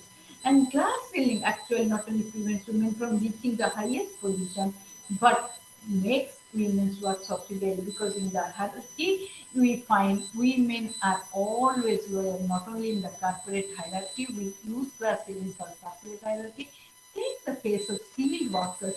Very few skilled workers are women. They are basically unskilled or semi-skilled. There are few, unskilled are many. But we should change this hierarchy. And if we need, what do we need now? We are getting maternity benefits. But more than maternity benefit, we need a recognition and reward for our work and for our motherhood role. When we are going for motherhood, that should be compensated at the workplace, because in many corporate offices, I have made a study where they say that women are smart mothers but slack workers. This smart motherhood, but that is a sarcastic that is being done, known but celebrated, and we should be compensated for that. That should be our demand now. Then secondly, we should bring a balance between the career and care, and for this we need the support. Woman cannot do alone everything. It needs the support of the mother, father, brother, husband, who else are in our surroundings. And gender audits need to be taken place, because ICC should take up this gender audit function for all times, so that what progress we are doing in bringing gender equity that we can see, and women need to be to compete without giving up. Many times we give up because we are women, we need not compete, but we should actually put our competition for our competitors, and skilling, training, and promoting the principles need to be gender sensitive. Many times these principles we never revisit. When we are doing a gender audit, we should revisit that how many women are skilled, how many with men, how many men and women, how many women are getting training, and how many promotion principles, how they are gender friendly in character. That will bring actually equity in our workplace. And third is pay gap. Sir had told many things about pay gap. I don't want to elaborate it much, but the only thing I tell you that women in 1848 started their first movement, organized movement against this gender-based pay gap. And it was in the Seneca Falls movement. It is very famously known as the Seneca Falls movement in USA, and where from actually feminism got its revelation to the outer world.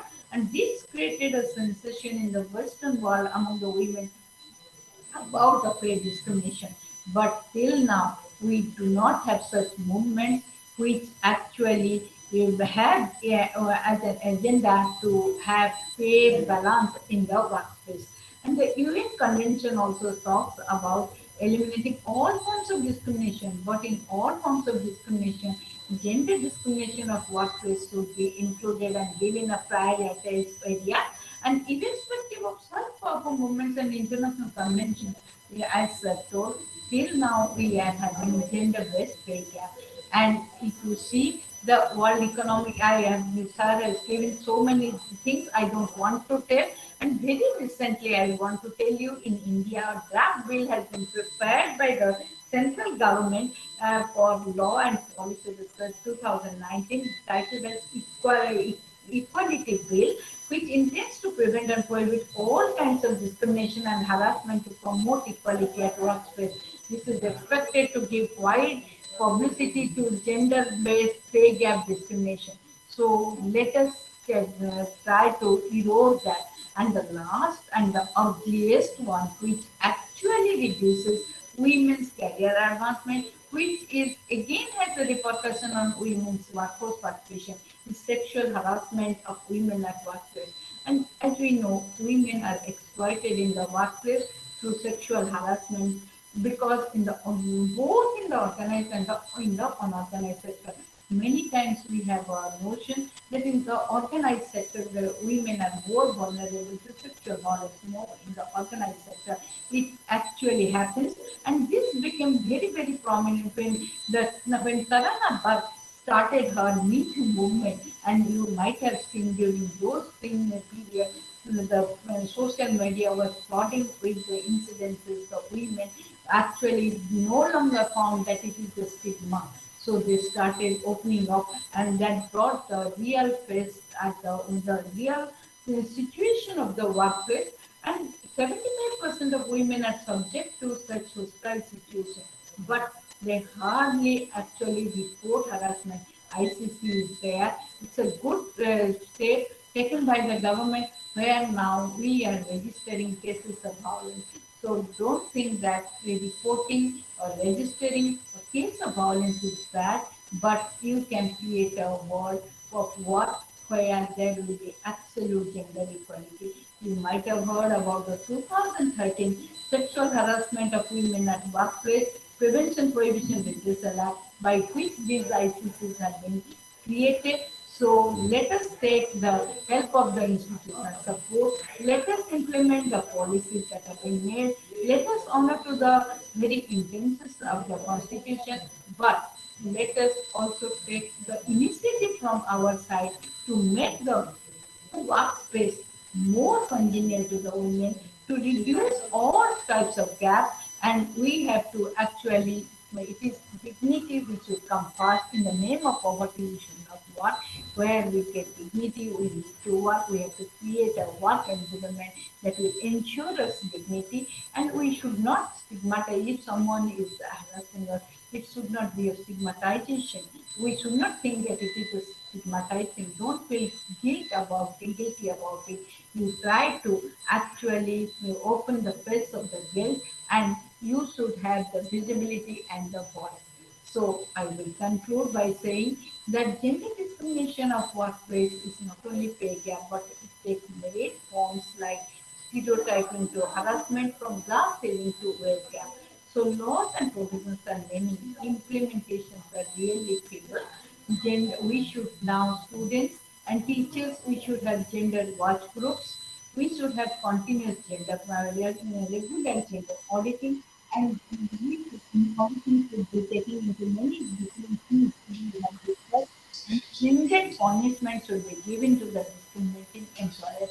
So unorganized sector should be brought into the fold of formal law. Till now, we do not have much laws for the domestic workers, for the unorganized sector workers. With this, I will wrap up. So any question, I will ask the participants to ask me.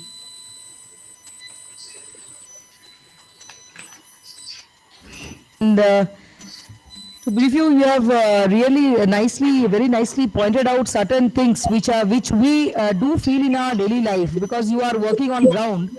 So you are a better person to answer this particular question which you have already raised in your lecture. That is the sticky floors, the glass ceiling which is there. Are we able to, I mean, those who are working on the ground, are we able to really break those glass ceilings? Because there are so many constraints which we are feeling, which we are having every day. Now, I mean, particularly for the unorganized labor class, that is a very big issue. Now, for educated persons, sometimes we are into a system that we sometimes raise our voice. So, is it that we are able to percolate that strata? This is the first question to you. The second question is, you have also raised, I mean, shall I put it as a recommendation of the point that you have raised in your concluding remarks, that stringent punishment should be given to the discriminating gender? Now, in many of the cases, as Professor Hariharan has rightly pointed out, that National Commissioner for Women is not exactly looking at this particular issue. Maybe there are so many legal issues. We have Dr. Lodi with us who can speak on this particular issue nicely. But still, since you have raised these two important points, I would like to have your feedback on this.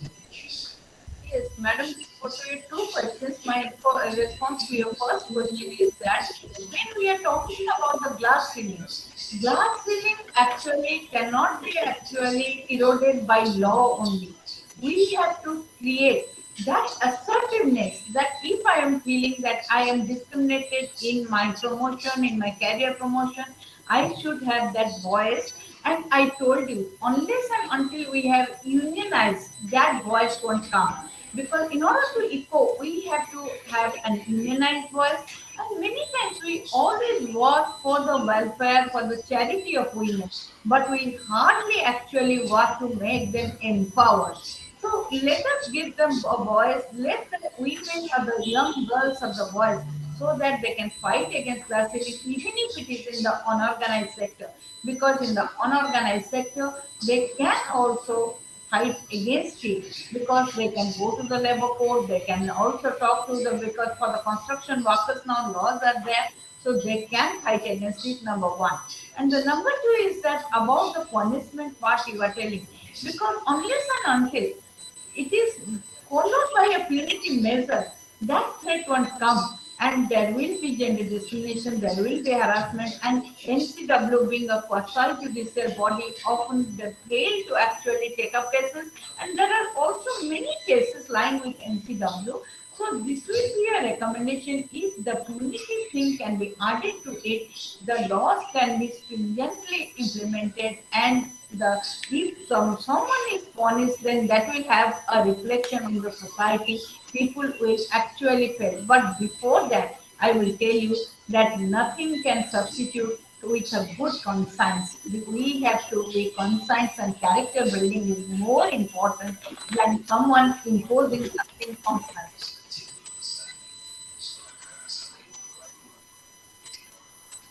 I mean, it's a really a concern for all the ladies, because I think many of the girls or many of the women like us, particularly in our service places, we do have different type of harassments which we never speak of.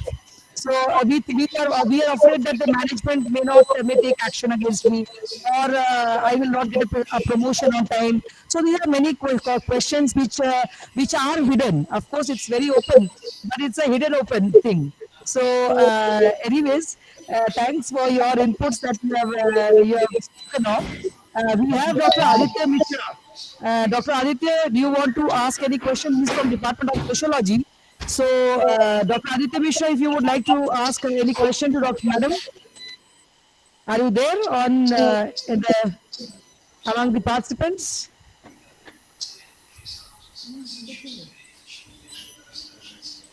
Yes. Dr. Aditya, are you? You can please unmute and ask if you want. Maybe it's not. Okay. So thank you, ma'am, for joining us and giving us the insights that you have spoken of. And also one very important thing that you have raised, which I liked very much, is the Self-Employment of Women Act that you have spoken of. That also I liked very much, because nowadays many of the women are going for entrepreneurship, like boutiques and all those things for self-sustenance. So this, I think, the COVID-19 situation has given some of the housemakers, or I should say, rather than housewives, they are the housemakers. So they have given a lot of boosting to this particular issue also. So I think that is one of the very important. I mean, every negativities have one positivity. So I think this was a very positive thing that we have seen in the last COVID times. So yeah, Dr. Aditya, you are there. Do you want to ask any question to ma'am? Yes, madam. Yeah, because you are from Department of Sociology, so I would like you to ask some question. Yeah, thank Yeah. you, Kakali madam. Good afternoon, all. At the outset, I am extremely thankful to Professor Nabanita Rath sir for her very interesting deliberation on this particular issue. Ma'am, I just want to draw your kind attention on on a particular subject which is very sensitive, especially after COVID-19, that is pertaining to the condition of women, especially women who belong to the category called those who are working in informal sector. Okay, so because their condition has been really devastated because of COVID-19 pandemic. So what could be your suggestion to revitalize their economy? Dr. Aditya, I want to tell you here that when we are talking about revitalizing their condition, we become externally dependent. But my submission always is that we should not think NGO will come or a government organization will come, but we have to create some sort of, we should capacitate them that they should evolve on their own. Because once they evolve on their own, they can be more sustainable, they can innovate, they can also find their own way out to have their own livelihood pattern. Because an innovator is always different from whom we create. Actually, we need not need any illusion.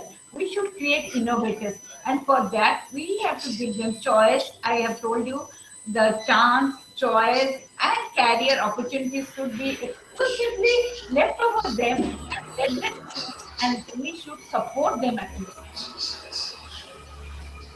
Thank you, madam. Thank you, madam. Namaskar, ma'am, and we would look forward to you for our future endeavors also. So you were telling about your some other engagements. So if you want, you can leave. It's up to you. I just Yeah. want to leave, Yeah. madam. Yes, yes, sure. Namaskar, ma'am, and we hope that you will keep your continued cooperation with us. So thank you, ma'am, once again. So moving on to our next speaker, we have Dr. M.K. Lodi, Adjunct Professor in Center for Media Studies, Jain deemed to be University in Bangalore. So I would request Dr. Anindita Nayak, faculty in the Department of Anthropology, Central University of Odisha, to introduce sir to the August gathering. Over to you, Dr. Nayak. Thank you, Dr. Kakuli ma'am, and good afternoon to all of you. And Dr. M.K. Lodi is a adjunct professor faculty at the Center for Management Studies, CMS, sorry, at Jain Dean University, and he is a PhD in management, MA in public administration, also MA in HRM, LLB, LLM, MPhil, PG DPM, DSW. And Dr. Lodi, widely experienced management in legal professional with 3 decades of work experience in some of the biggest manufacturing companies in India, heading the HR and legal functions, marketing and operations as general manager, HR and general manager operations. He also has international work experience, having worked for over 8 years in the Middle East, in the UAE, Kuwait and Qatar for large companies, also in Tanzania and Kenya, in East Africa, heading the operations of an MNC as head of a profit center, and is also an expert on labor laws. He has 9 years of full-time teaching experience, having taught in several management and law colleges.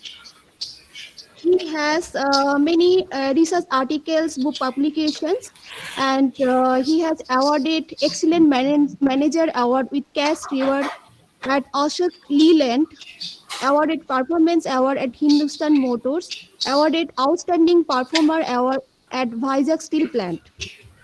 Thank you, and over to you, Ashar, Dr. Lodi. Yeah, thank you, Anindita. So we hope you are from a very different background, sir, and we look forward to hear from you a different perspective of a workplace, which you have with a different industrial background. So I would like to have you on both sides, on the legal side as well as the workplace side, which you can manage both. So over to you. Sir. Thank you, ma'am. Respected Professor Sharat Kumar Palita, VC in charge, my respected fellow resource persons, Professor Navanita Rath ma'am, Dr. Shashank, Ms. Namrata, and our keynote speaker, Professor Meena Hariharan ma'am, students, attendees, and of course, our gracious and indefatigable host, Dr. Kakuli Banerjee. I'm privileged to be here on such an important topic. This is a very important and relevant topic in these days and times. And I have this peculiar advantage of being in the corporate, being a legal professional, and also now being a full-time faculty, plus having worked in the public sector and in the private sector and overseas. So I can cover a wide spectrum of women-related issues, what kind of discrimination they probably face in the public sector, in the private sector in India, how is it handled, and what kind of problem they face overseas, particularly in the Middle East. So this is the general background. The topic deals with legal remedies against discrimination. Now, the first thing we need to keep in mind is no remedy is an element in and of itself. A remedy is related to a right. The legal right and the legal remedies are two sides of the same coin. They're two sides of the same coin. So when a right is given by law, law also gives you a remedy to enforce the right. So I will be just focusing on that narrow spectrum of issues of discrimination and the legal remedies in the corporate sector, because in this 15 minutes, that is what I think I can cover. Some of the important issues were already raised by Hariharan ma'am when she spoke about the limited role of the National Commission for Women. I fully agree with her on that point. In fact, I'll be touching upon it also in my presentation. And of course, Dr. Shashank has given us so much of data. The advantage is my last slide is now not required because he has covered it in greater depth. So it will reduce my presentation to that extent. Now, let me get into my presentation so that we can look at the issue from various sides. Can you kindly confirm if you can see it, please?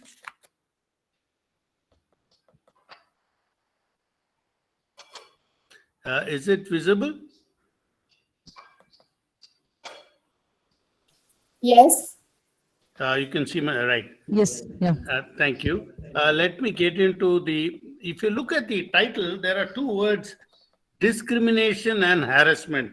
I will not be covering the second part, harassment, because you already have a very powerful ICC representation here. And one of the encouraging factors is when I look at the podium, when I look at the dais rather, I find all women there. So that is a very encouraging sign, which means women's empowerment is a continuous ongoing process. But are we really happy with where we are? We will just look at it. I will walk you through the process and then I will take questions and we will discuss.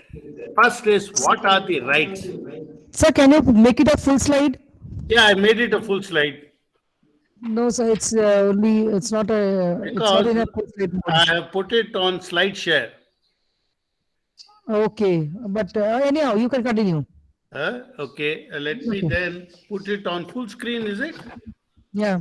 Let me then stop sharing and start again. Yeah.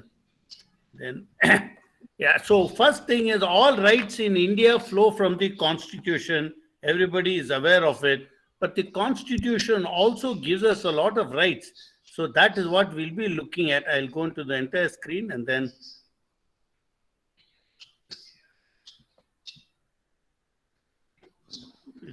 I'm not getting that fully. Yes. Yeah. So what exactly does the Constitution provide us with? It gives us the right of equal pay for equal work. So everybody, all women have a right, a legal right to get equal pay for the equal work. This flows right from the Constitution, no less. And this was way back in 1952. So India has started its journey of gender parity long time back. But are we satisfied with the progress? That is what we will look at. I will answer that question as we proceed. Equal pay for equal work is also present in the directive principles of the state policy. It is also covered in the fundamental rights, specifically 14 and 16, Articles 14 and 16.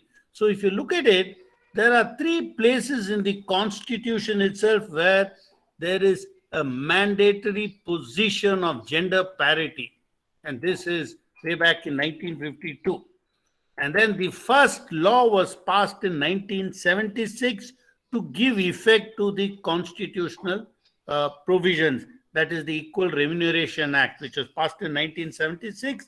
And both men and women are to be paid the same salary for the same job, demanding the same skill, same competence, same knowledge. And there is another very interesting aspect of the Equal Remuneration Act. The Act not only covers remuneration, it also deals with discrimination in recruitment and promotion. So there are three distinct areas where women get protection. One is equal pay for equal work. Two is in recruitment, there cannot be any prejudice or bias against women in recruitment. And third, even while you're working, women have to be given the same rights in promotion. So there are three distinct rights which have been effected by this law of Equal Remuneration Act in 1976. So also the rights of women can be enforced through Article 32. What is this Article 32? It's nothing but you have the right to go to the highest court of the land, that is the Supreme Court of India, and file a case if your gender rights have been infracted. So that is the powerful legal right. The question is, can we really enforce it? That depends on our knowledge and the availability of resources, but the rights are there. Now let us get into the corporate. I don't want to go into the legal side. We'll come first into the corporate work, because that is where I have worked, and I was the head of HR, which incidentally deals with complaints and grievances, including sexual harassment complaints and lack of gender parity complaints on that. So the first step is, please lodge a complaint with the HR department with proof. In the olden days, it's in writing, but today the best way is on email, because email in itself is a proof. You send the email, then go and meet with the HR department, the HR manager. Now, my advice here is not just meet the HR manager, because a discussion leads nowhere and there is no proof of a discussion and what happened. It should always be preceded by a written complaint through an email, so there is a record. Then meet up with the HR manager and you need proof. The problem is in getting proof. Why someone is paid more than you who has got less experience or the same experience and the same qualifications? So you need to have proof. It cannot be a perception. The next one is, if the HR department does not act on it, there is a 50-50 chance that they may not act on it. Then you can appeal directly to the higher authority. That means the vice president or whoever is in charge, and again through a written complaint, which means through an email, because he will again call the HR manager and ask an explanation. What is going on? Why is this lady giving this complaint? Is there any substance to it? So he may ask. So there should be proof. So the first step is go to the HR department. The second step is go to the higher authority. This should be your first effort. You cannot go to the court without exhausting these remedies, because if you do so, the court will not entertain your case. If the above actions do not result in any kind of benefit, then of course you can go to the court. That should be the last resort. Go to the court, and then I've already explained there's Article 32. You can go there. The Equal Remuneration Act provisions are there. Go and file a case against the employer. But then in that case, it is an open declaration of war. That is what it comes to, and you must have the courage to take it to that level. Now let us get into the next slide. The other alternative is to approach the State Commission for Women and lodge a complaint. But then, like as Professor Hariharan has already said, they may not be keen on taking up a service-related matter. They will only be focusing on sexual harassment matters. But again, I am in full agreement with what Hariharan ma'am had mentioned, that it is about time that the Commission for Women, the National and the State Commission for Women, take cognizance of service-related matters, particularly dealing with gender discrimination. I think this has to be included. I am in full agreement with her. And that is why I suggest this also, even though it may not give you tangible benefits, but it is best to lodge it, because if a lot of women are lodging a complaint from the same company, a different company, then the State Commission for Women cannot turn a Nelson's eye to that. They will have to take cognizance in some way or the other. They may not have the authority to issue a show cause notice, but then they can at least write a letter. The most important thing for companies is their public image. So the moment the matter goes to the State Commission for Women, the matter then goes into the public domain, which means the image of the company is impacted. So that is where they will be worried about. And as again, as our keynote speaker had spoken about the Supreme Court judgment, that is true. The Supreme Court judgment had made two observations. I have underlined it in my slide. Systemic discrimination and affront to dignity. These are the two catchphrases. The Supreme Court said they dismissed the arguments of the army and the government, and they said, no, these 72 women officers must be given permanent commission, and they have been given today.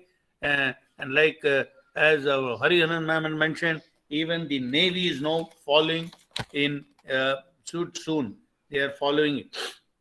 Now, the court has very clearly used this word systemic discrimination, which means they have said there is systematic discrimination based on the processes of the army or the defense forces, which is against the dignity of women. So this is a very powerful statement. It's not just the ruling. I wanted to draw your attention to the wordings of the Supreme Court. Next, equality before the law, Article 14. There cannot be any inequality before the law on the basis of caste, race, religion, place of birth, etc. And the most important part today for this presentation is sex or gender. So therefore, there cannot be any discrimination. And look at this. What exactly do we mean by discrimination? Discrimination is defined in the Constitution. There is no two opinion about it. That is why I specifically pulled it out. Discrimination occurs when you are treated less favorably than another person in the same situation. So discrimination has also been comprehensively defined in the Constitution, leaving no scope for interpretation. And the state, when I say the state, it means the government, the central and the state governments have to ensure equal pay for equal work for men and women. That is the first thing. Then equality of opportunity in matters of public employment. In public employment, there has to be equality of opportunity. That means there can be no gender-based discrimination in recruitment. We had earlier discussed in the previous slide about salary. We are now referring to recruitment. There cannot be any discrimination even in recruitment. And this we have already discussed, so I will not repeat it. So Article 14 and Article 16 explicitly gives women certain rights, and they need to be aware of it, and they also have remedies to enforce that rights. Now, our earlier speaker, Dr. Shashank, had mentioned about gender inequality. Yes, that is true. I'll just briefly touch upon it. India's rank, where are we? And the most important thing is in economic participation and opportunity, we are ranked a very lowly 142, which means now the whole, all of the countries of the world who were assessed are ranked in 4 quadrants. That is the very high human development, medium human development, and low human development. India is in the second bottom quadrant, that is the medium human development, which is not a proud thing for us. Despite the constitutional given rights, we have not really made much headway because the facts are staring us in the eyes. And it is not because of lack of legal provision. It is because of lack of implementation. It is not the law. It is the implementation of the law which is the problem. So in economic participation, we are very low. In educational attainment, women are only marginally high. We are only 114 out of 180. So that's a very poor rank. We should have been 60, 70 to be proud of it. But look at political empowerment. When it comes to political empowerment, we are ranked very high. We are at 19 out of the 180 odd countries, which means we have a very high gender parity in political empowerment. But in the other areas, we are lacking. What we are focusing on today in our talk is economic participation and educational attainment, because economic participation is a byproduct of educational attainment. If the educational attainment is high, then economic participation will be concomitantly high also. But these are the 2 areas. I have not looked into life expectancy, because that is not germane to today's discussion. But it is these 2 patterns, economic participation and educational attainment. These are the 2 areas where we rank very low. We rank very low, and that is something of concern for all of us, and we need to look at it and examine our systems as to why are we ranked so low, in spite of the fact that we have the rights enshrined in the Constitution. We have the rights, we have the remedies, and yet we are so low. Why? That is because of our social norms. As my earlier speakers had pointed out, we are still a patriarchal society, and we reluctantly give space to women. The army is a classic example. It took the Supreme Court to nudge them in the right direction and to make them aware of their obligations. So it took the Supreme Court push to make them move, and that happened recently in 2020, and in 2021 it was given effect to. So the question is not of law, the question is not of rights, but it's a question of implementation. In the private sector and public sector, there are slight differences in the way this is handled. Since my time is up, I will stop for now, and I'll keep the floor open for questions. In the questions, I will take up any issue related to this. Thank you very much, everyone.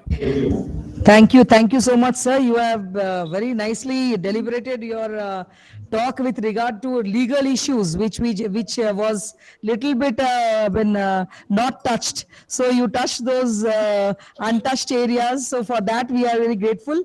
And regarding the laws that you have already spoken of, the legal right and legal remedy, these two important factors which you have rightly pointed out. But my question to you is, sir, I do not know, I will ask for the House, that we have this equal pay, equal work, equal pay for equal work, Equal Remuneration Act, all these things which you have already spoken of.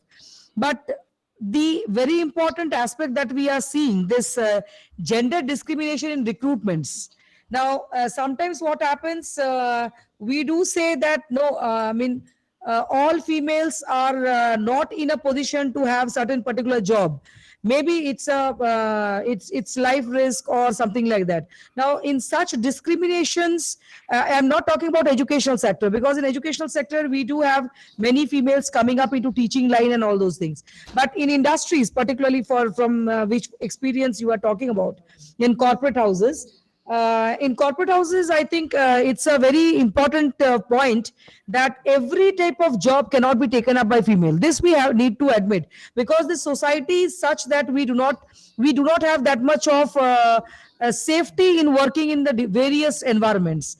This is one part that is a very truth. That is a very bitter truth. But on the other part, which you have rightly pointed out, that the reluctancy of giving authority or the rights, as Professor Hariharan has also touched that area, is very important point, where males don't like to have females on there as a super boss. So if I say in that way, even we do face certain points. Maybe it depends upon the strategy of a female, how would they present themselves. But I do think that this is a very important challenge for every lady who is coming up. As we know that I think we have only 2% of the population of our country who are in the higher education, which comprises of females. Now, wherever we go, we have male bosses only, and particularly for IT sectors, it is a very common thing which we are seeing. So, what is your perspective in this? Why such restrictions, or do we have such laws that no, this particularly for recruitments or for taking up certain jobs, that where we stand, and if we are discriminated, what is our step to go forward? As you have told that we should file a complaint with the State Women Commission. Now, for a single person to move directly to a State Women Commission becomes sometimes difficult. So what do you suggest us to, that is an easy way to move forward? First, let me cover the first part of your question. Yeah. That is about the role of women in the corporate sector. In my experience, I have seen that today there is not much of that kind of an anti-woman attitude there. Let me tell you, because my career started in 1983, incidentally in Odisha and Rourkela steel plant. Okay, yes, so that is my birthplace, sir. So I got little bit sensitized by your this thing, because I am basically from Rourkela. So which is why I mentioned I started my career in Rourkela. So how can I But forget? Rourkela, sir, I will tell you, sir, you did not get that, because Rourkela is a very cosmopolitan area. Yes. And we don't have such type of feelings, because it is not a region based. You cannot compare Rourkela with other I was houses. just saying that I started my career in your state. That's all. Exactly. The fact is, I started my career in Rourkela, and then I went on to Dubai and Tanzania and Kenya Yeah. and so on and so forth. What I have seen is today, as compared to my journey in 1983, that is why I am saying, as compared to that today, there is no such feeling that women are not suitable for this job. That is no more a big constraint. In most of, there may be an isolated case, but by and large, women and men are treated on par in terms of competencies and skills. Because I deal with placements in our university, and I know how when companies come and recruit, yes, there are certain jobs for which men are more suitable. For example, in a steel plant, in a steel melting shop, we have only men, and that too from a particular tribe who are posted there. Not all men also. Only from a particular tribe in Madhya Pradesh, we recruit from there because that job is harsh. So other than these extraneous cases, 99% all jobs are gender neutral. Both are equal because it is only the qualification, the attitude, the skills, that is all. And today the willingness to work hard is the same on both sides. Everyone, all the girls, my mentees who are under me, they work up to 9:30 in the night. So this is not a very happy situation, but that is a fact. And the fact is that women work as hard as men, not less. I note from my interaction today. So the advantage of gender parity is by and large available. Now, in terms of what do, you have to go to the HR department. That is where the problem has to be resolved. But that again depends on the profile of the HR department. I was a head of HR myself, so I know it from the inside. If the HR department is on par in terms of position, then there is scope. But if the organizations where the finance department headed by a VP, marketing is headed by a VP, operations by a VP, and HR is headed by a manager, then gone. In such a situation, there is not much scope of getting any support there. And as Professor Hariharan has said, the National Commission for Women will have the limitation. The only alternative, if it's a government company, go to court. If it's a private sector, you don't have that option also, unfortunately. Let me be very clear in terms of legal principles. If it's a government company, you can go to the court. You don't need anyone's support. One person can go to the court, that's enough. What happened to the army case? A few of the women went to court and look at what they won. For 72 women, they got a permanent commission. And army has been told now they have to treat them on par. And the army means Air Force and Navy, everyone. So every battle is fought by one person at the initial stage, and then it is won, and the principle is applicable to all. So the only way in the private sector, in the public sector, there is an advantage. The committee, I was on these committees earlier.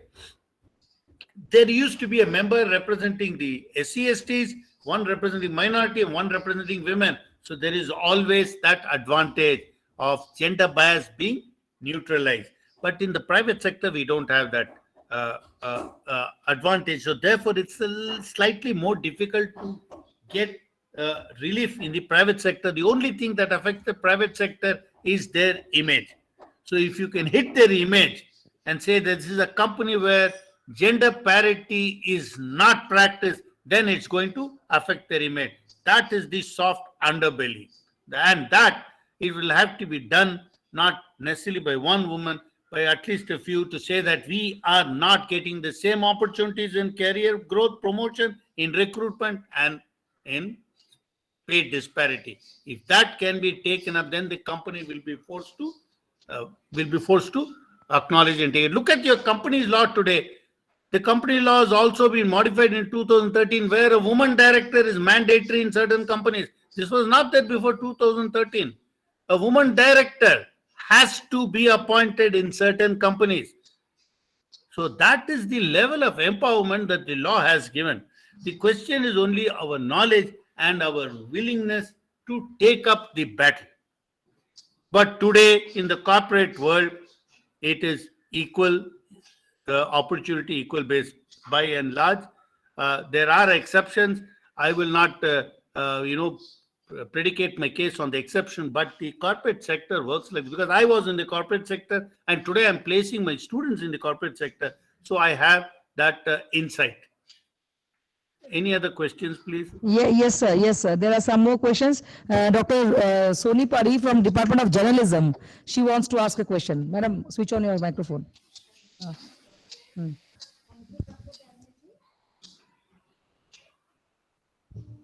Thank you, Dr. Banerjee. I am Soni Padi from the Department of Journalism and Mass Communication. At the beginning, let me congratulate Dr. Lodhi for the excellent deliberation. Your law is really technical and pinpointed, and by making your talk really crisp and to the point, you have driven home the point.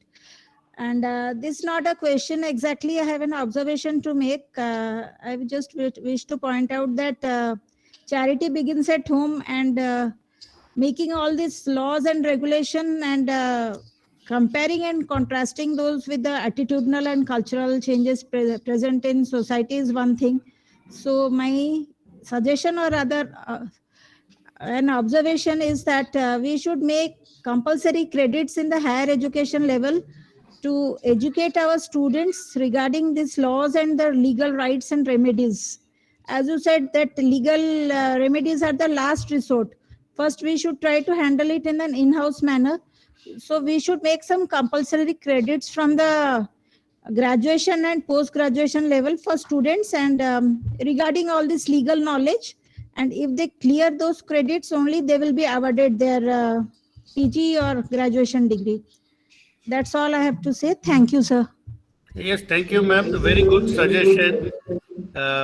Very practical. But then I must compliment the conference committee of the Central University of Odisha. You see, they have picked on such a relevant, such a useful topic, and the fact that they have caught hold of different people like me and others to contribute to it. This increases awareness and knowledge. And this is the process that you have done, and what you're talking of is carrying this one step further. I don't see any reason why there should not be any compulsory credits being added on. They must know the legal rights, so they must know the legal remedies. And then comes their willingness to take on the establishment. That is the third part, that is individual. But the first two is our duty to sensitize them, the rights and the remedies.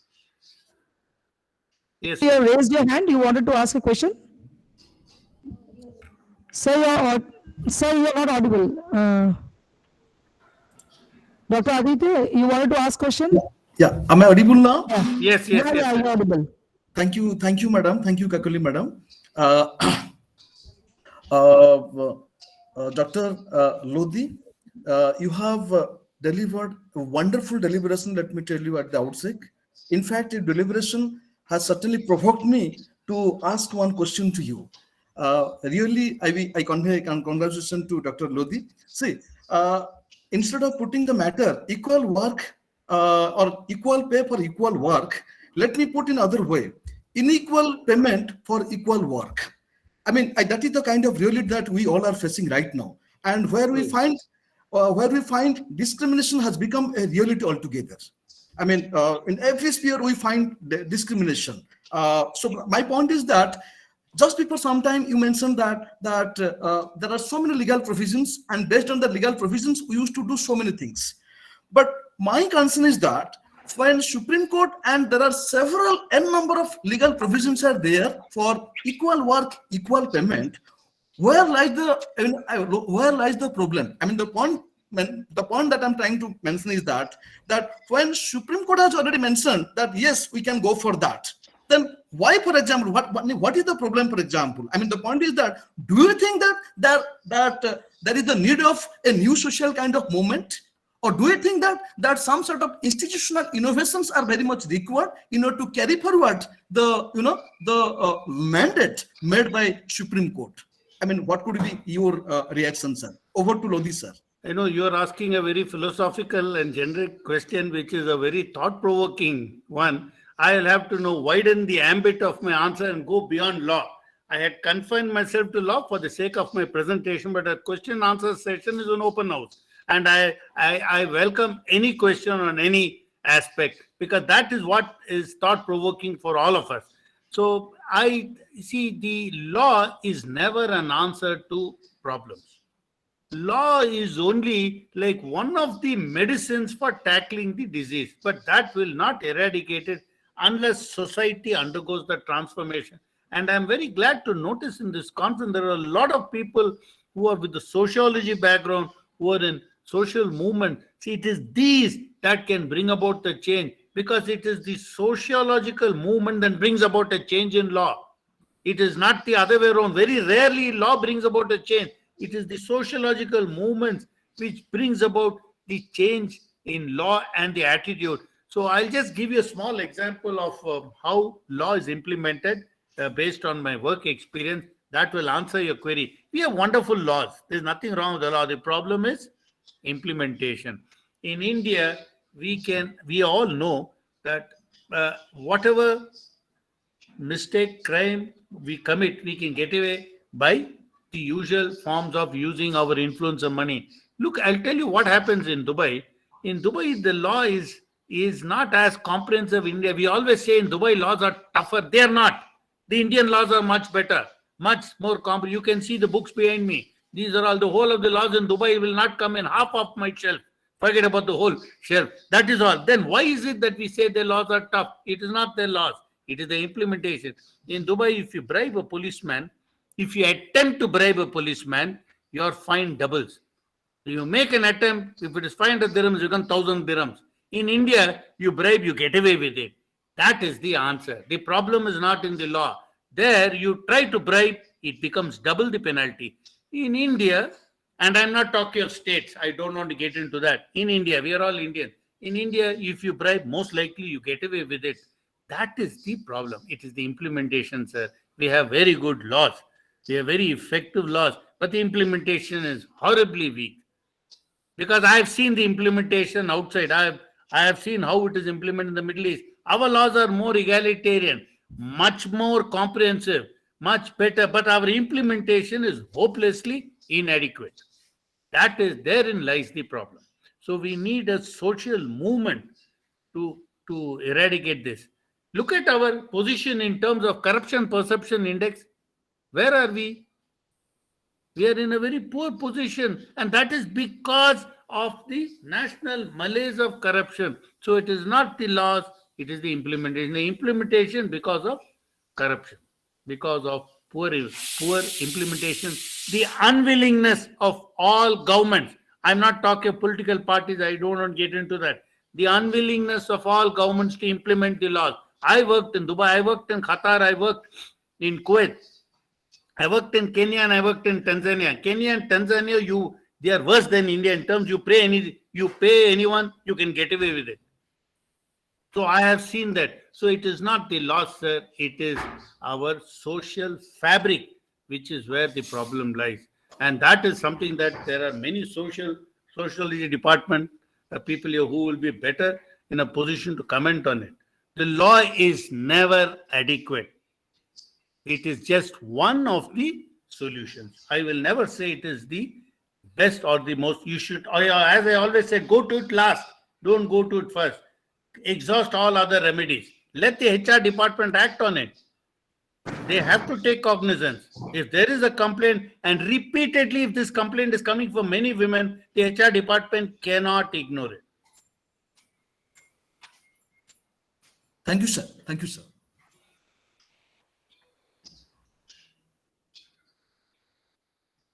So if there are no more questions, let me acknowledge my thanks to the committee for giving me this opportunity of speaking on such a relevant topic before so many knowledgeable, educated persons. I learned a lot from the other presentations also, and particularly in the terms of the data and information record. So Sir, can I ask it has been a something? privilege. Yes. Sir, I am Rajalakshmi Raut from Department of Sociology. Yes. My question is, which strategies which strategies help women become more socially and economically empowered? Which? No, I didn't get that part. Sir, my question is, which strategies help women become more socially and economically empowered? See, the first thing is education. education is priority number one. And all of you are already getting educated, so that is it. Second is economic independence. First is education, professional education. Second is economic independence, getting a job, in a good job, in a good company, that makes you independent enough to take your decisions for yourself. Why should not an educated woman in India decide her fate, her career, her life by herself, instead of having a whole lot of relatives deciding where she should work, whom she should marry, where she should move into? That should be her decision. So that can come about only if these two things are fulfilled: education, economic independence. You have that, you have a right to fight for your right. If you don't have these, then gone. So you need to be economically independent, and then you can stand your ground. Okay, sir. Thank you, sir. Thank you. So I think there were too many interactions. So Dr. Lodi, you know that, I mean, it's self-explanatory about your talk, which has risen all the students and faculties for asking so many questions. So thank you once again for joining us from Central University of Odisha. And hopefully we'll be disturbing you sometime in near future also. Not a So problem, ma'am. thank you. Yeah. So It we was a now, pleasure. yeah, and we also have amongst us Miss Rajeshri Das. She's a focus. Udhar karo bhai. Anuj, focus, madam. So she is actually the district child protection officer for Koraput, and she has been she is the main person who has been helping us for the organization of this outreach program, and she is one of the leading person who is working in Koraput for not only the particularly for the upbringing the child protection. Apart from that, she is also looking after many discrimination cases also. So I would like you to speak 2 words, madam, from on behalf of Central University. You can give your just views. Thank you, ma'am.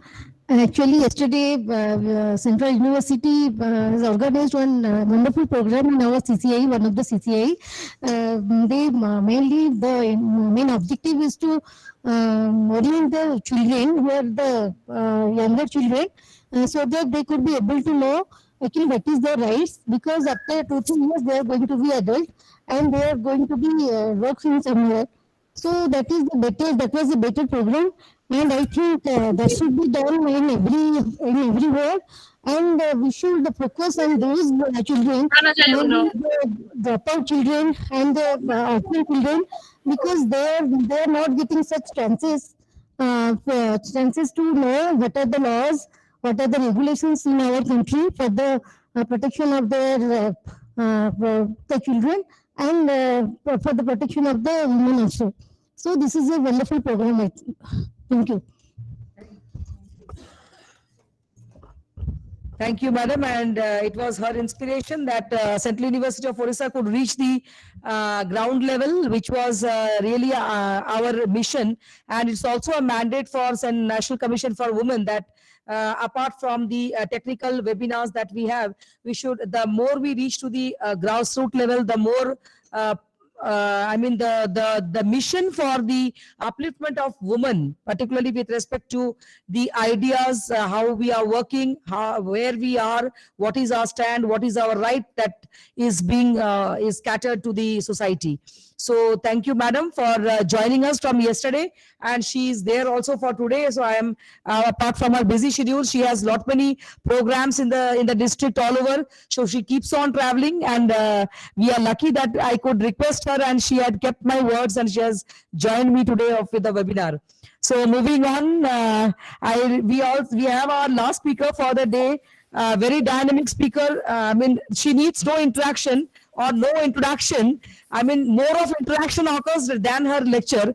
So, she's, I've been not only famous in Odisha, now I think she's known to all over India. So, she's none other than Miss Namrata Chadha. She's the chairman of Mahila Adhikar Abhiyan in Bhubaneswar. And to introduce her to the new speakers and also to the other students and scholars, I would request Dr. Anjali Dash, faculty in the Department of Economics, Central University of Odisha, to introduce her with a brief profile. Thank you. Over Thank to you, Dr. Banerjee. Good afternoon to one and all join in this webinar organized by ICC, Central University of Odisha. It's my immense pleasure to introduce our speaker, Srimati Namrata Chadha. She is a renowned social activist and a feminist. She is presently chairperson in Mahila Adhikar Abhiyan, Bhubaneswar, and also member of Sexual Harassment Complaint Committee. Former, she was a member of Juvenile Justice Board, Khurda, member of State Commissions for Women, Odisha, and also president of All Odisha Blind Association for Women. She has more than 20 years of experience in advocacy with government in policy formulations for developmental projects in various issues related to women and children. Her effort on identifying various issues in gender equity, trafficking, child abuse, and preparing information, education, communications project, action plans to eradicate the problems is remarkable. Her new approaches and ideas more effective for the development for women and children.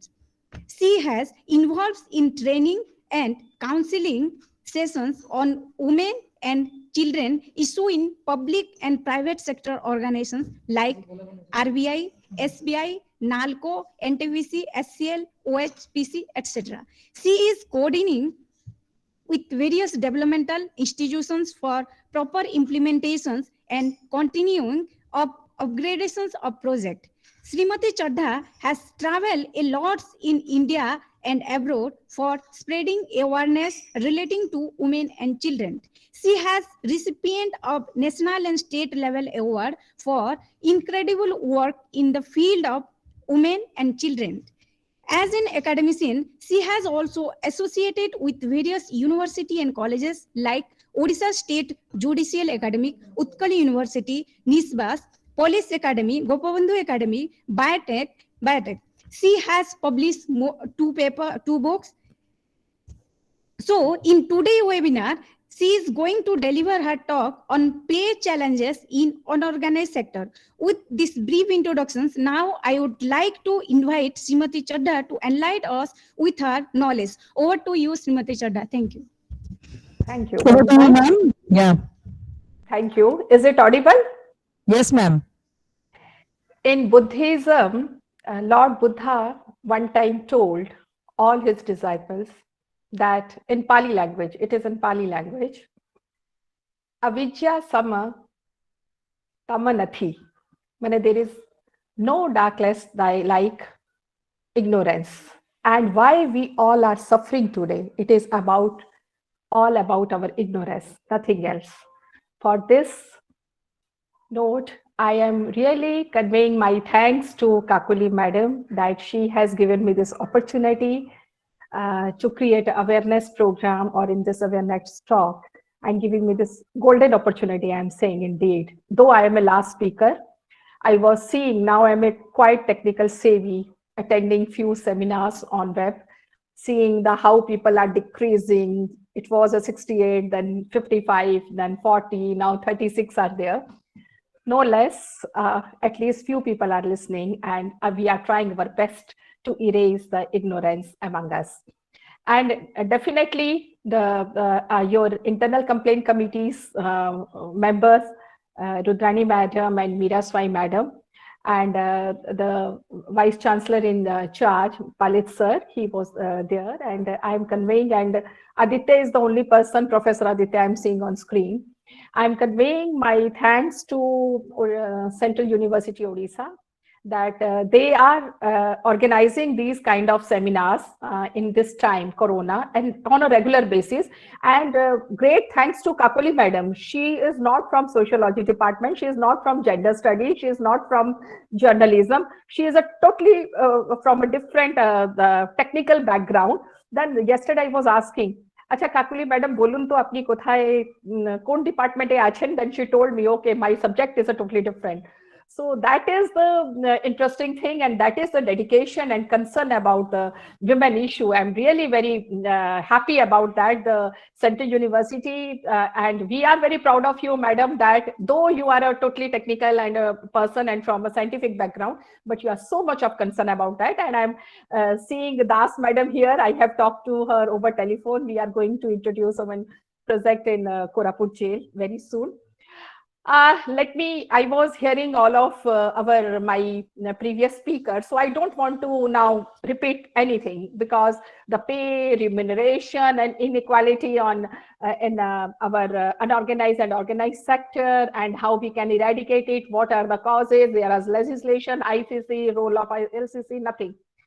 Simply, I will focus on two things. Now, the trend is what? People, suppose there is an organized sector, and that too central government and state government. I don't want to discuss on them because they are very, very safe. Their pay scale, their all other benefits, whether it's a company act, there is a maternity benefit, there is a retirement benefit, pension schemes, everything, social scheme.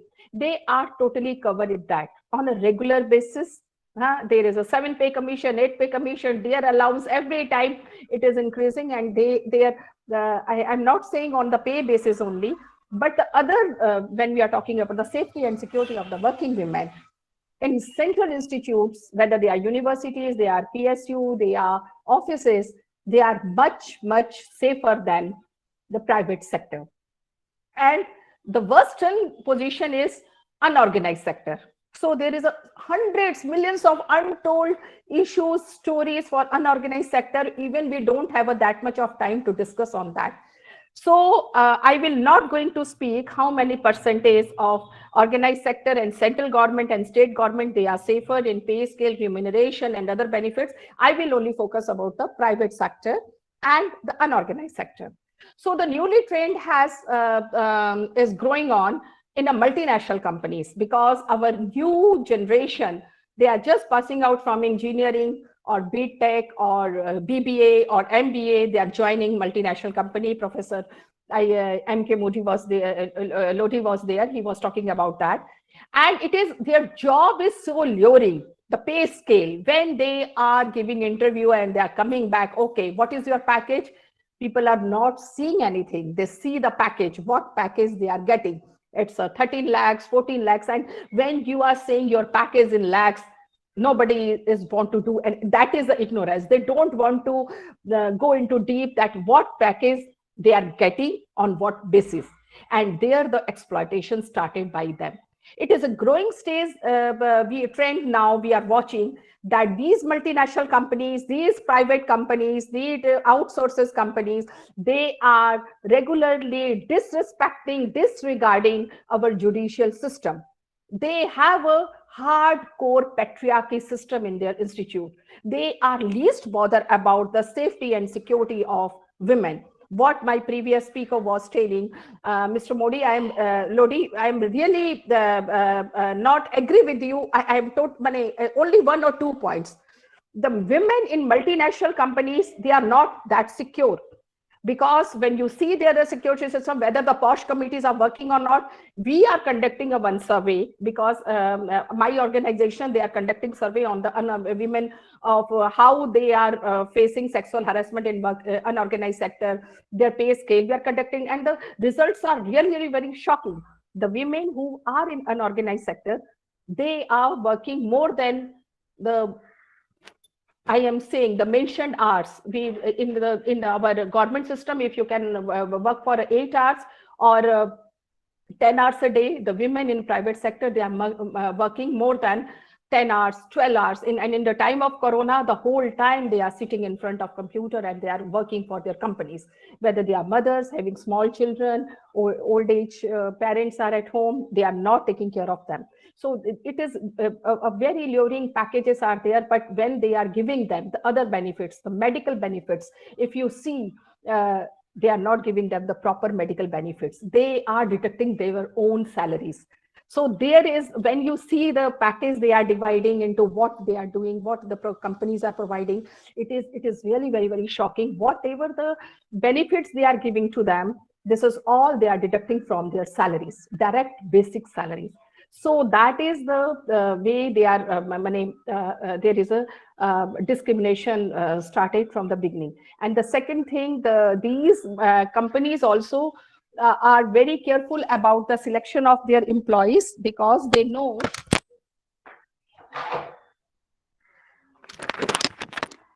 sorry for break,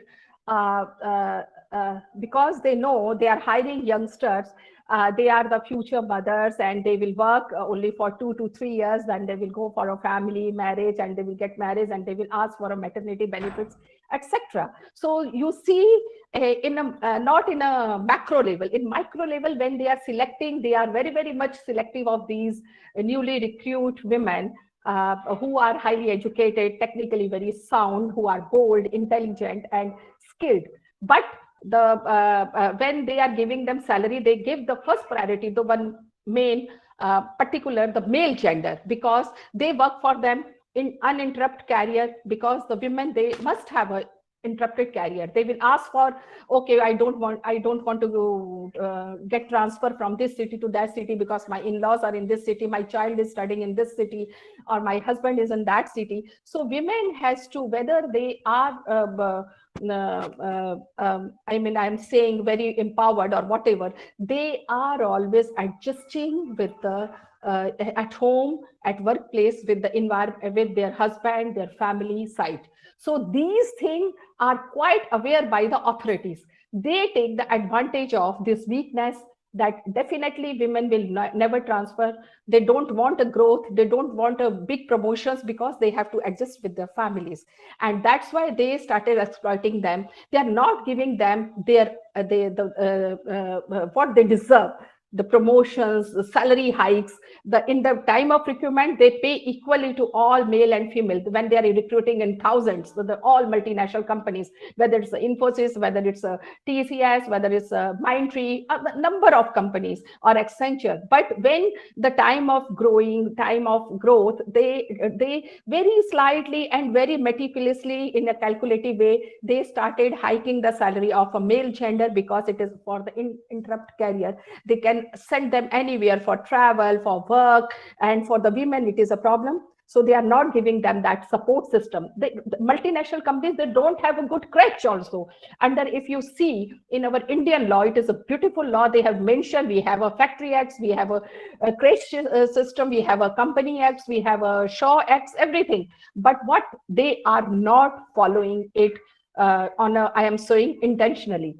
And they always wait for a court orders. If someone will raise this position, this discrimination in court of law, and if she get a decree or any judgment on that, reward, any judgment or direction from the court, then also they are not going to implement, because they have also a band of big lawyers and legal experts. They will file and they will fight for another court, high court, and Supreme Court.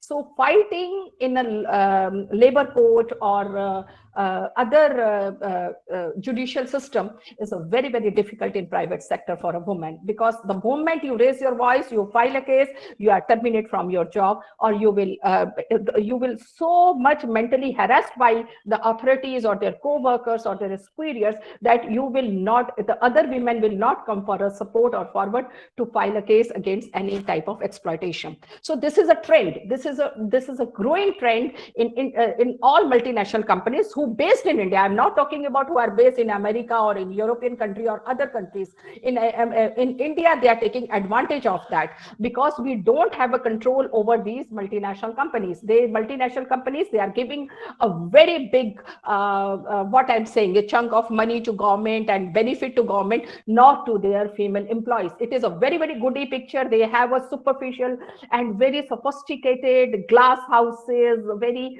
modern type of toilets in their offices, lift, security guards, everything.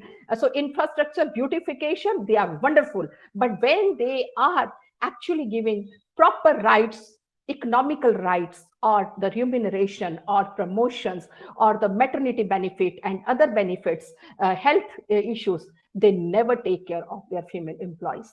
And this is a very, very gray area. Nobody wanted to talk about that, and nobody want to lose their job. Nobody want to say this openly, because the job is very much required.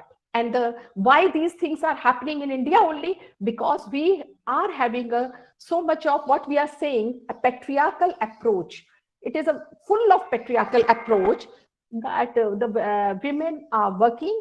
If the women are working, what the Kakoli madam first told, if they are in teaching line, they are respectable, they are acceptable, and it is good for them. The women are in teaching line, women are in nursing line, women are in I mean, very stereotyping lines. But once nobody is talking about cultural department, the Nautankies, Natak, theaters, cinemas, where the millions of women are working. And you see, if you compare the salary of a main hero, male hero, and female heroine, it is always, you can see the visibility of how they are paying their stars. Women are also a big stars, but they never pay. And forget about stars, the side extras, side artists, they never pay a proper, dignified way, a salary to women basically in this film industry and in this cultural line. So in that area also, it is a very, very, nobody want to speak on that area, because whenever any woman is coming for that, if you see, there is so much of trolling in social media. They started abusing, naming that lady, if she is from a silver screen or any industry or glamour industry, okay, why she is raising her voice. So these kind of misogyny is available everywhere. So forget about the film industry. You just go for any other unorganized sector. Unorganized sector, if there is a construction, आपको काम कराना है, you are asking for a contractor, okay, we need 10 men to construct my house.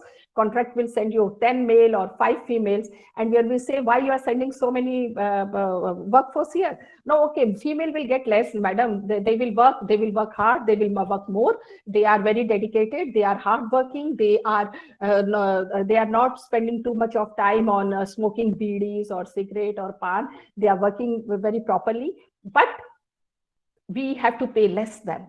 So that is the way unorganized sector is exploited by each and every stage. So we have to see the why these things are happening. First is the patriarchy. Second thing is we women are we women are responsible for that, because we women, when we are coming out of home for work, so we have only one thing in our mindset: we are not less than men. So that is not less than, that tag. Okay, we have to prove hard.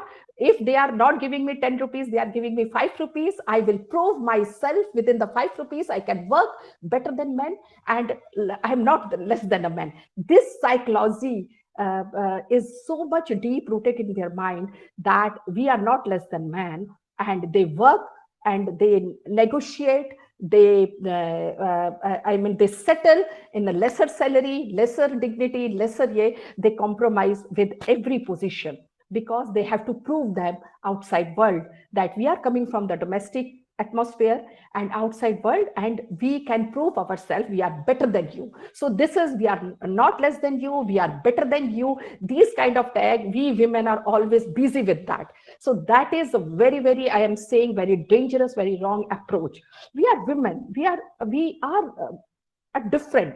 Why we need a leadership kind of thing, a men like a bossism. Madam was telling previously, nobody like a woman boss. Why we need a bossism or something like that? That the woman is, if the Indira Nooyi is wearing a blazer and a western outfit or pant, I have to put like that. I have to dress like that. No need. Whatever you are, whatever quality you have, whatever intelligence, emotional quotient you have, whatever IQ is you have, you still prove yourself. Why you are following male's style, male's the attribution, the way they are talking, the way they are controlling? No way. You have kids, you let it be with your kids, you control. When you have a children, it is nothing wrong with that. You take care of your children. Why we are saying, okay, we are not able to take care of our children because we are a woman and we are a feminist, we need these things? No, we are women, we are unique, we are special, we don't need any comparison with male.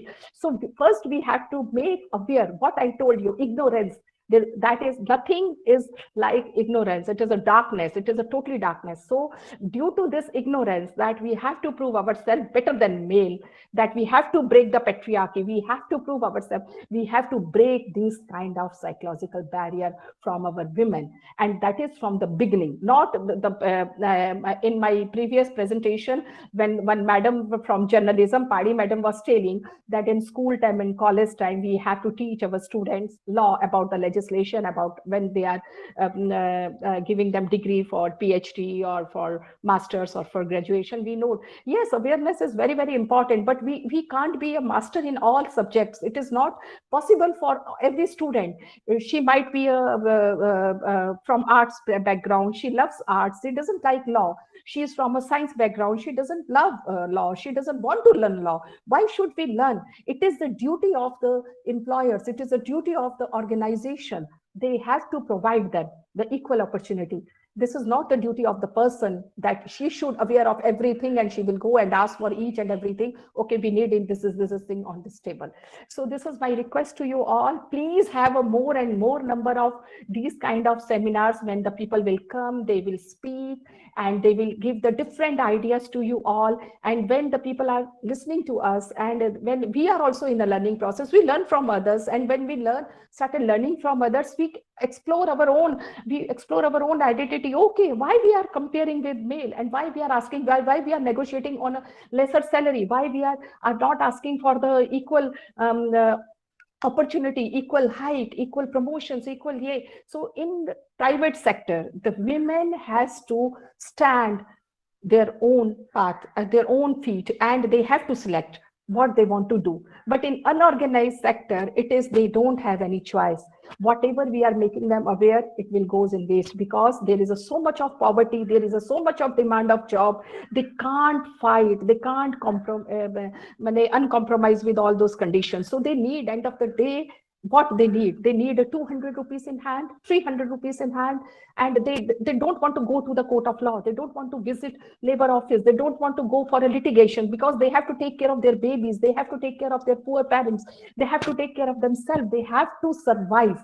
They need a 1-3 square meal a day. They don't need any kind of awareness program. They know about their rights. They know they are being exploited by their contractor, their authorities, the employers, but they don't have a choice. So if we want, we have to give a proper choice to that. That is when the madam was saying that now the women are talking, Nivedita madam was telling about the women entrepreneurship. They are opening up new things. This has happened with the women entrepreneurship when they are opening a new unit, suppose a cooking unit, a boutique. They are paying more to male tailor or male cook rather than to female. They also don't believe female counterparts. They don't believe to give employment to female. This is the ground naked reality. So they are a successful women entrepreneur. They are very proudly saying in a CII functions. I am a guest over there. My so many friends are there. They have a small scale industries, mid-level industries. They are an independent entrepreneur. But when we ask how many women are there, I am having more than 200 women who are working there. Under whom? The male manager, male master chef, male tailor, male the skilled person. Why you are not giving this thing to women? No, you see, handling a women who are highly qualified or skilled, or it is very difficult for me. So handling a man is easier for me. So these are the approaches for women. They even don't want to improve their standard, improve their quality, improve their, that is where we are lacking. So whenever we are talking about the working women's right, I am telling you, it is really for, please, madam, I am requesting you, arrange one seminar purely on the unorganized sector. Enough is enough. We are talking about the security and safety and the rights of the working women from organized sector or private sector. We have to now focus on unorganized sector, because most of the female folk, more than 80%, are from the unorganized sector. So the time is, I think we are getting late. It is very late. I was the last speaker. I want to focus 3 or 4 more issues, but it has been totally covered by my other speakers. I don't want to repeat those things again and again. But I'm requesting again Central University Odisha and Madam, NCW is asking us to have a seminar. We should not wait for the National Commission for Women's direction, or if they are sending us money, it will not cost us much. We don't want any kind of remuneration. Please conduct more and more seminars and more discussion with students, with community, because community participation is very important, because we have to reach out self-help groups, Asha Karmi Didis,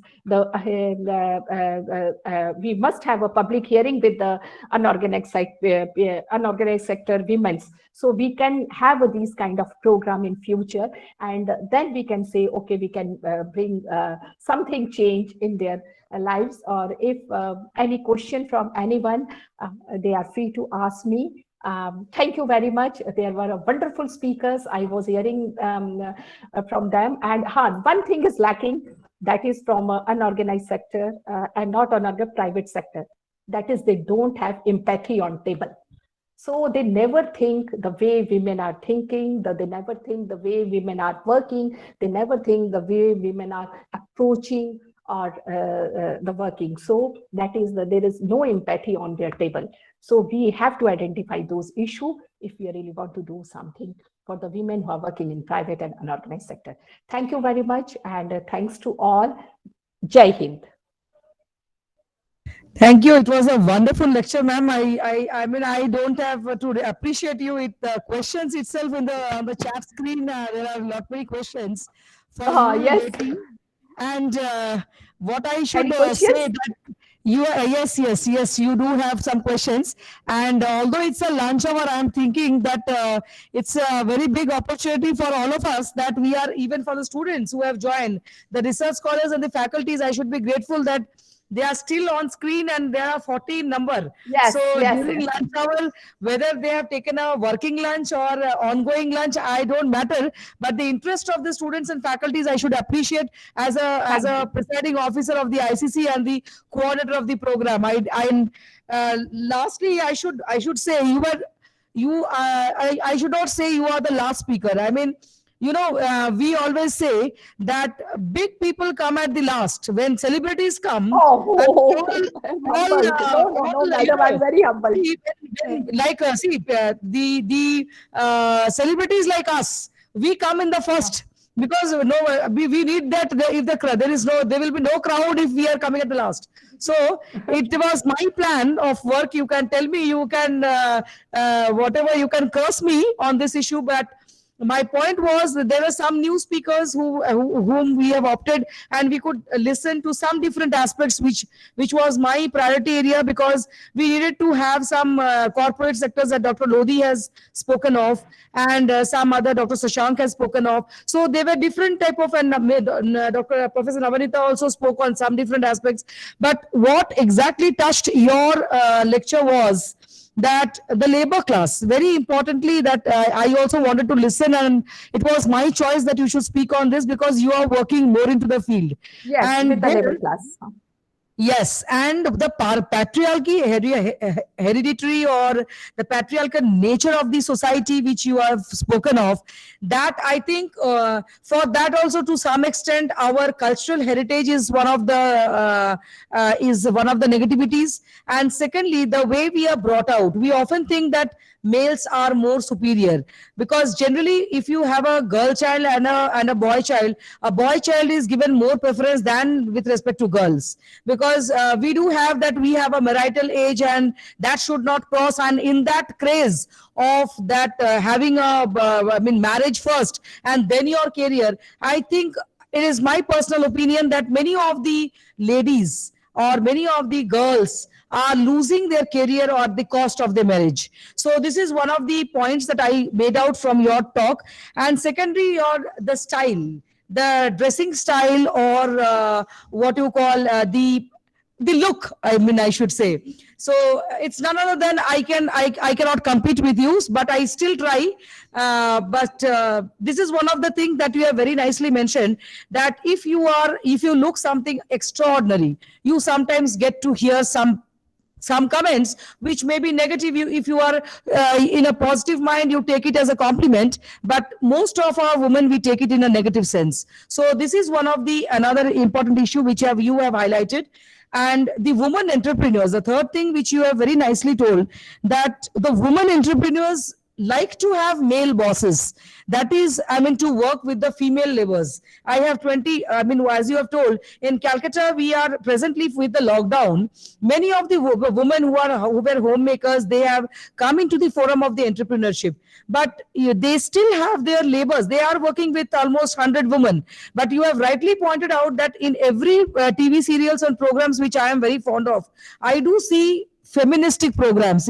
As you told that you are not feministic, but I do have some negativities of my feminism. So I have that. And as you have rightly pointed out, although I'm from a different, and I'm an environmentalist by profession, but this is my passion. You can say that whenever I come into the women forum, I become a little bit feministic more. So these three things which you have highlighted, particularly the pen and paper work in a corporate sector or in a private sector, is very much lacking, because as you have rightly pointed out, most of the ladies lose their job if they raise their voice. And I will not say, it's very common in the IT professionals, I can say. Yes. In IT sectors, it's very common because most of our friends are there in the ITs, and it's a mandate that you are not supposed to open your mouth, whatever harassments or whatever negativities or whatever discrimination is going on. So your lecture was an excellent lecture with touching those areas which the other speakers haven't touched. So you have actually, what do you call, pinned our empathetic. Skeleton, yeah. Empathetic. Yeah, that the womanhood has come up too much. So in that I should appreciate. And there is a one question, Devashis, please open the chat window. There is a question from one of the students of sociology, Rajalakshmi Raut. When we talk about unemployment of India, what is the rate of women unemployment in it? Is government looking forward for making women workaholic as a remedy for our unemployment? Yes, it is nowadays Government of India. I am not a representative of Government of India. I am not saying in the behalf of Government of India. But if you see their policies, see their schemes for the women's empowerment, they are focusing more and more employment for women at any cost. It is not, they are not looking for the dignity of a woman. They are not seeing the way how much they are getting remuneration for their work, how much they deserve, or what kind of support system they are providing. They are least concerned about that. They are only focusing on how much recruitment we can give to the women. So it is, yes, we are saying from outside, in a simple eyes, we can say it is a very good and very positive approach. But if you go through the lenses and want to see in a very, very micro level, it is not a very healthy approach, because we are forcing women to in slavery. Okay, you go, you work, you get your salary, and we will show them, okay, now the datas are high, we are giving so much of work opportunity to women. So we have to see when the Government of India or state government, they are making policies for the working women, they have to see first the dignity of a work, and how much women deserve, and as per their deserve and skilled, whether they are getting their remuneration or not. And safety and security is, of course, it is the first priority, but safety and security in private and public sector, private, public, and especially in unorganized sector, is totally ignored. If you see the labor class women, the local complaint committee, how many local complaint committees are working? Not a single. Not a single complaint committee. They don't have a training modules. They don't know how to conduct an inquiry. They are just in pen and paper. They are selecting member. They are keeping in file, and they are not conducting for that. So we have to identify those issues, and we have to improve. It is not about the negativity of we are saying against government, but we have to raise our voice. We have to identify the issue and tell them this is not the right way approach. And that is why we are having these kind of workshops, the policy advocacy to more and more gender friendly and gender neutral policies for the especially for the unorganized sector, labor class. Yes. Yes, thank you, ma'am. There is another question from Dr. Nupur Patnaik from Department of Sociology. You can please ask. Yeah, a very good afternoon, ma'am. Thank you so much, ma'am, for your excellent and insightful deliberation on women's issues and how women in her career can attain. And there are a lot of troubles also as a woman undergoes her career. So I would just ask a few, just an example, ma'am, just a occurrence that has occurred in an IT sector. So it usually what happens, ma'am, when a young colleague joins in an IT organization, when there is a male colleague who is older, but what happens in that case, suppose the women colleague is more better than the male one, male one, then what happens? They start gossiping and saying many things, and sometimes they use women also from there who are less than her, and then they try to like create problems for her. So how, ma'am, how could we resolve this attitude? Like patriarchy is not only with men, but women also follow it by mixing with men. Yes, ma'am. No, it is not by mixing with men. Our upbringing, our surrounding, our belief system, our what I am saying, our the way we brought from the different backgrounds, our socio-economic background, it play a very major role. The way we are behaving with other colleagues. You see, we all nowadays. I am talking about after 90s or 2000. This is the first generation of working. Their previous generation, now the second generation, third generation of women started working. Very few women were working previously. So the daughters or ladies from the working mothers, they are much behaving much, I am saying in a what, I'm not saying it is a positive manner, but yes, they know what are the problems and what are the obstacles in working women's life, because they have seen it when they are children, and they have seen their mothers struggle. So the children of working mothers, they are more suitable for the batch. But one of the first generation, when they are starting working in IT sector and in the private sector or whatever, they first time they never seen their mothers or women who are at home. They never work, they never go out for work, or it is first their experience. So it is giving them wings to fly. So first time they are going out, they are working for. That's why they want to settle, they want to grow, they want to become very popular at any cost. That's why sometimes if anybody is exploiting them, using them, or manipulating them, they easily become the prey of that. That's why I told that women should know themselves first, what are the qualities in them, and the second thing, what are the limitations in them. That is also identified by the women themselves when they are working, whether they are working as in a high post or lower post or medium post, or they are working in a private sector or unorganized sector or a government sector. First, they want to know, they have to respect themselves, they have to be very bold, and they have to identify their own limitations, that these are my limitations, these are my weaknesses, these are the area I can work, I can improve myself. then you will see whether it's a gossiping or naming or something, nobody can touch them or ignore them. Take my example, I am Namrata. When I joined Mahila Commission in 2020 years back, I'm telling you, when I joined, the first reaction was that one person came to my commission with one case, oh, Namrata Chadha, se kon karibo? She is a non-Odia lady, se kon karibo? Se to thik se Odia bhi kohi paruni. So, the person, the next lady was sitting beside me. She told, Madam, it's not hurting you. No, it's not hurting me because it is true. I can't change my identity. I am really a non-Odia. I am not belongs to his area, his set of mind. So better let him do. But after 1 month running from this court to that court, that madam to that, he surrendered to me. Madam, eta mor bhaneji case, apono hi karibe. Then after 1 month, we settle his case, everything. And that is the person who is telling everywhere, say non-Odia thila boli mor kamota hela. Otherwise, nobody was listening to me. She is so dedicated. So you have to identify yourself. You have to identify your limitations. You know what you are. And don't fight for each and everything that, okay, I am not, don't prove yourself for everything. So if anybody is naming you or gossiping against you, you know how to handle it, because every case is different. Every case, every situation is a different. There is not a, what I'm saying, the prescribed medicine for each and every working woman. Okay, on this situation, you behave like this, you have to handle this situation. No, they have to make themselves that smart, that enough, sensible, that how to react to that situation. That is depend on the every woman. Each woman is just like a thumb impression. They are different, unique. If the people are not taking them respectfully or in a dignified way, show them this thumb.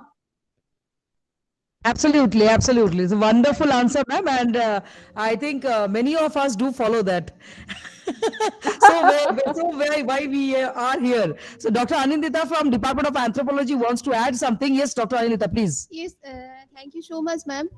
Thank you so much, Namrata, ma'am, for your wonderful deliberation. And so, actually, we face every day in our working place, not only in IT sector, in academic sector also, we face lot of trouble and reach to a point, reach to a position here.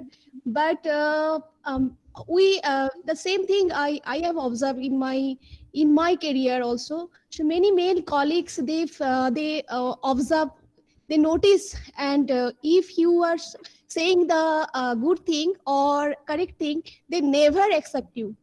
But if you just polish, yes sir, oh sir, yes ma'am, then you automatically get preferable to them and your words should be acceptable.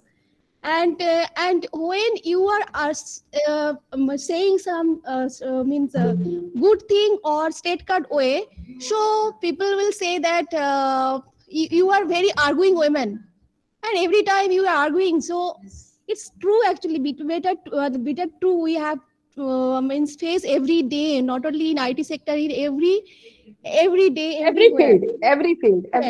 So we can educate it in our class. We just like we women we same nature women, we always teach to our students, don't go in a polished way, or if you wish to get it, so you can argue in a front way.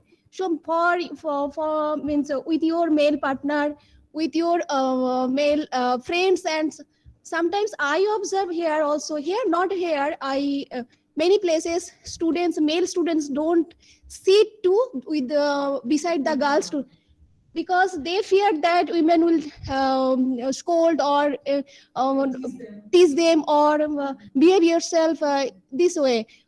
Answer is its answer is bechara. Yes. So this is our suggestion that so we are equal when we are accepting, expect any equality. So we have to go through in a struggling way. And No, Anandita, I want to answer your question in a different way. So you don't have to prove yourself. Number one, whether you are polished or arguing or asserting your voice, that is, you have to decide.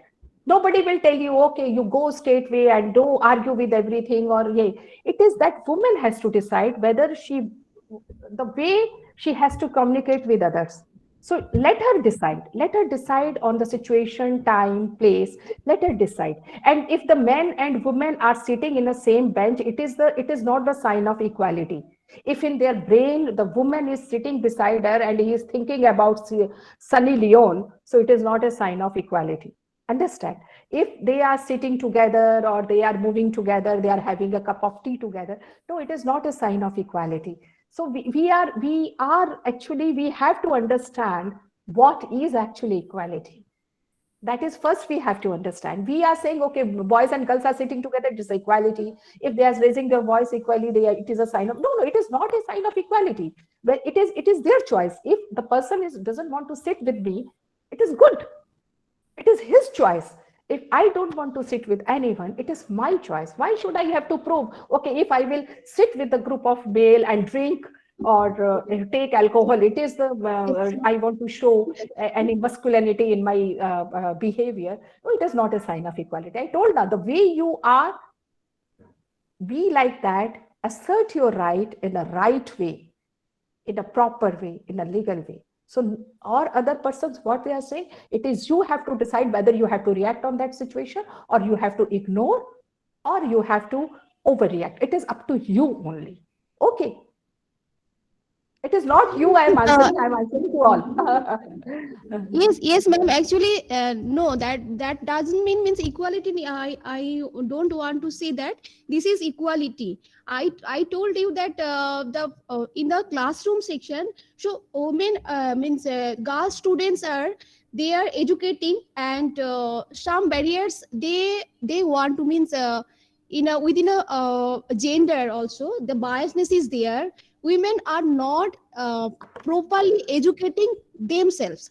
That's the point I means incorporated, because Yes, if that you is are very strong and you accept anything means what's ignorance. happening in your environment, so you have to accept and be bold and be face means every time you have to face and your boldness is necessary. That's the point. Yes, that is important. Class ମର୍ଯ୍ୟାଦାଟା ରଖିଲେ ହିଁ ହବ। କ୍ଲାସରେ ଯଦି ଅଲଗା ରକମ ହବ ସମସ୍ତେ କହିବେ No, no, ସେଇଟା ବି there's a different କ୍ଲାସର issue. ମର୍ଯ୍ୟାଦା ଅଲଗା, that is a different, There's କିନ୍ତୁ different. କ୍ଲାସର But ମର୍ଯ୍ୟାଦା yes, ଗୋଟେ that ଅଲଗା is ଥାଏ, ଡିସିପ୍ଲିନ ମର୍ଯ୍ୟାଦା no, ଥାଏ ଗୋଟେ କୋଉ that is what Dr. Anindita is actually speaking, and what Madam is actually pointing out is you need to have a boldness to protest. Now, if you don't have that boldness, you will be smashed by the male, because as such the male community is always dominating. That is a ancestral right that they have got from their parents and their upbringings. So in that way, we should be becoming like what you are as a role model, or what I'm trying to be. So that is what, and I think there are not many questions here, and I think if you are here, sometimes I think there will be more questions and you alone can solve those. So I really thank you for joining me, and all our Central University community, and all provoking the important segments which was not touched, and the realistic of the life, that is what has been discussed.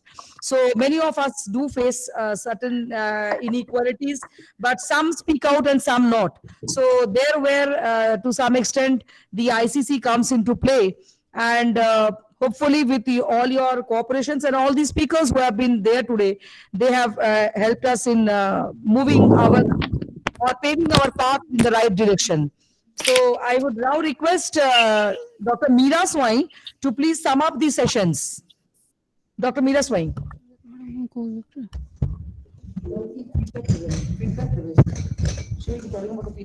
After you speak. Okay.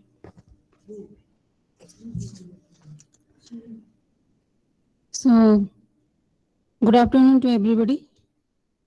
My thanks to National Commission for Women and Central University of Odisha for providing me this opportunity to sum up today's seminar. And today's seminar started with welcome address by Kakali Banerjee, the chairperson of ICC, and then followed by the inaugural address by our Vice Chancellor in charge, Sarath Kumar Palita. And Parita sir observed some of the points with regard to the economic importance of economic empowerment and what are the significance towards the control over the resources and time, and the provisions which are being enlisted by the sustainable development goals, and particularly the section 5, and also the importance of the employment of the ladies or the female employment opportunities towards reducing the gender gap. And then seminar started with the keynote speaker, respected Madam Meena Hariharan, and who focused on the gender inequality in job, and particularly her deliberation was on the psychoanalysis aspects and towards the gender inequality. And she related this gender inequality to our endocrine systems, and we are equipped bodily. That means we, the females, with the ladies members, we are being provided with the God-given quality within our endocrine system to have more tolerance, and also that means to take off the stereotypic roles. And she also focused on the politics of power, and this politics of power, how it is being one of the important part of our socio-cultural aspects, and which has the shadow on the service sectors as well. And with this regards, we also analyze the gap in the service sectors, particularly the agricultural sector, and the number of members who are being recruited to the agriculture sector, but those numbers are not being allowed in the in service sectors. And particularly, she narrated the example of the army officers, lady army officers, and the gap and this discrepancy between the male and the female officers. So then towards this, he again focused on the cognitive aspects. So cognitive aspects which is very important towards analyzing the psychological perspectives of the gender inequality and gender equality, and what are the significant part of these psychosocial perspectives also. And with this regards, he also focused on the NCW report on 2013. Next, she also focused on the that means patriarchal attitudes towards the gender inequality, which were carrying towards every sector. And the next, he focused on the that means how what are the essential part for the social changes to be introduced, and with national commission, some of the judiciary aspects, and also some organizational arrangements towards bringing equality or reducing the gender gap. Next speaker, Sasanga Acharya, and he also focused on the gender discrimination, and towards also the elimination of gender disparity, and with narration from the Odia literature by Fakir Mohan Senapati, and some of the specific topic on Revati, and how this is coming through the ages, how history is also the true observer of all these gaps. And apart from these, he also focused on gender continuum, and how to go for that means the transition from the exploitative towards the sensitive, and finally to be transformative. And towards this, he also deliberated on the gender mainstreaming. And next speaker was Professor Nabanita Rath from Utkal University, and who deliberated on the gender discrimination at workplace, and particularly the factors for enumeration and remuneration, and the unpaid jobs of the lady members of the community, and the entire journey from home to workplace, towards bringing out some of the definitional issues with regard to the role of lady members within our community. Towards this, she also focused, like Meena Hariharan madam, some of the that means the advocacy should be there for attitudinal changes to bring the gender gap. And towards this, she suggested for the societal support gender audits, and the women themselves need to change their attitude. And next speaker was Dr. M.K. Lodhi, who focused on the legal aspects towards bringing the gender gap and towards limiting the discrimination on various platforms, particularly the service sectors, and he narrated the multinational sectors as well. So this is one of the new addition towards the discussion of the career, employability, opportunity, and the role of women and the status of lady members. The next speaker was Namrata Chada, and she deliberated on the on various aspects, starting from the daily wage laborers to multinational companies, and how the lady members are not excused from discrimination, and what sort of changes are required. And again, she also focused on some changes in attitudes in patriarchy and towards liberation of women. So this is the summary of today's deliberation. Thank you. Thank you, Dr. Meera Swaish, member ICC, for nicely summing up all the lectures. I now request Dr. Talat Jahan Begum to give her feedback on the issue. She is a faculty in the Department of Journalism and Mass Communication. So I would request Dr. Talat to please speak some words as your feedback on the webinar.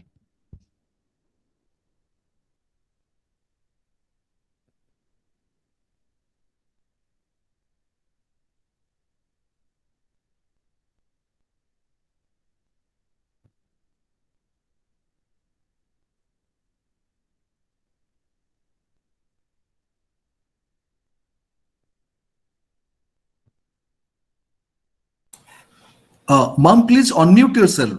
You are not audible, ma'am.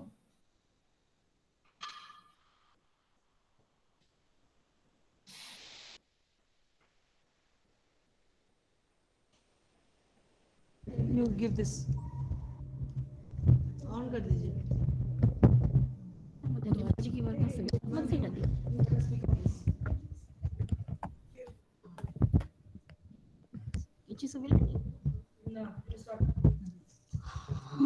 Thank you, Dr. Kakali, for this wonderful webinar.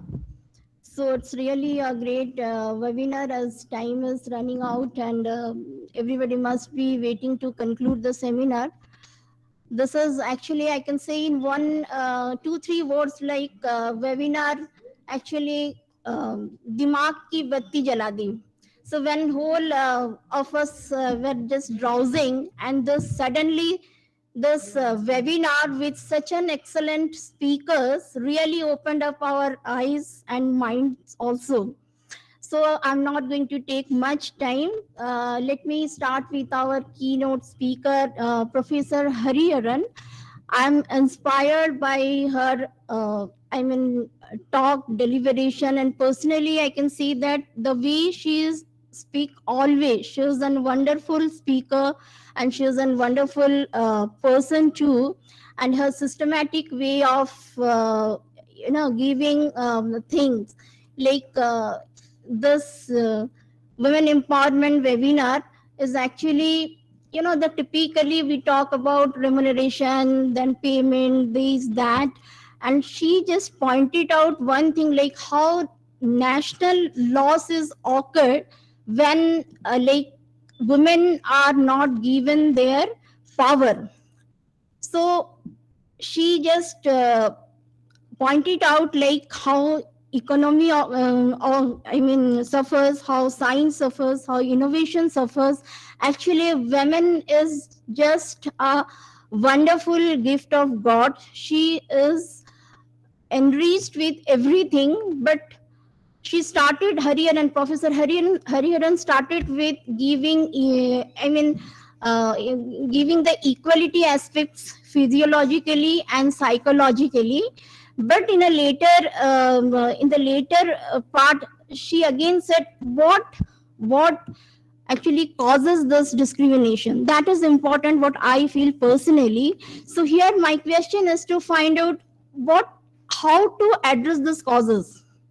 We know, everybody knows that yes, due to this, we cannot open up, we cannot just raise our questions in workplaces. Like my colleagues and students, they raise that if we open up, if we raise our questions, then we will be again, harassed in the workplace. So many things we just talk about.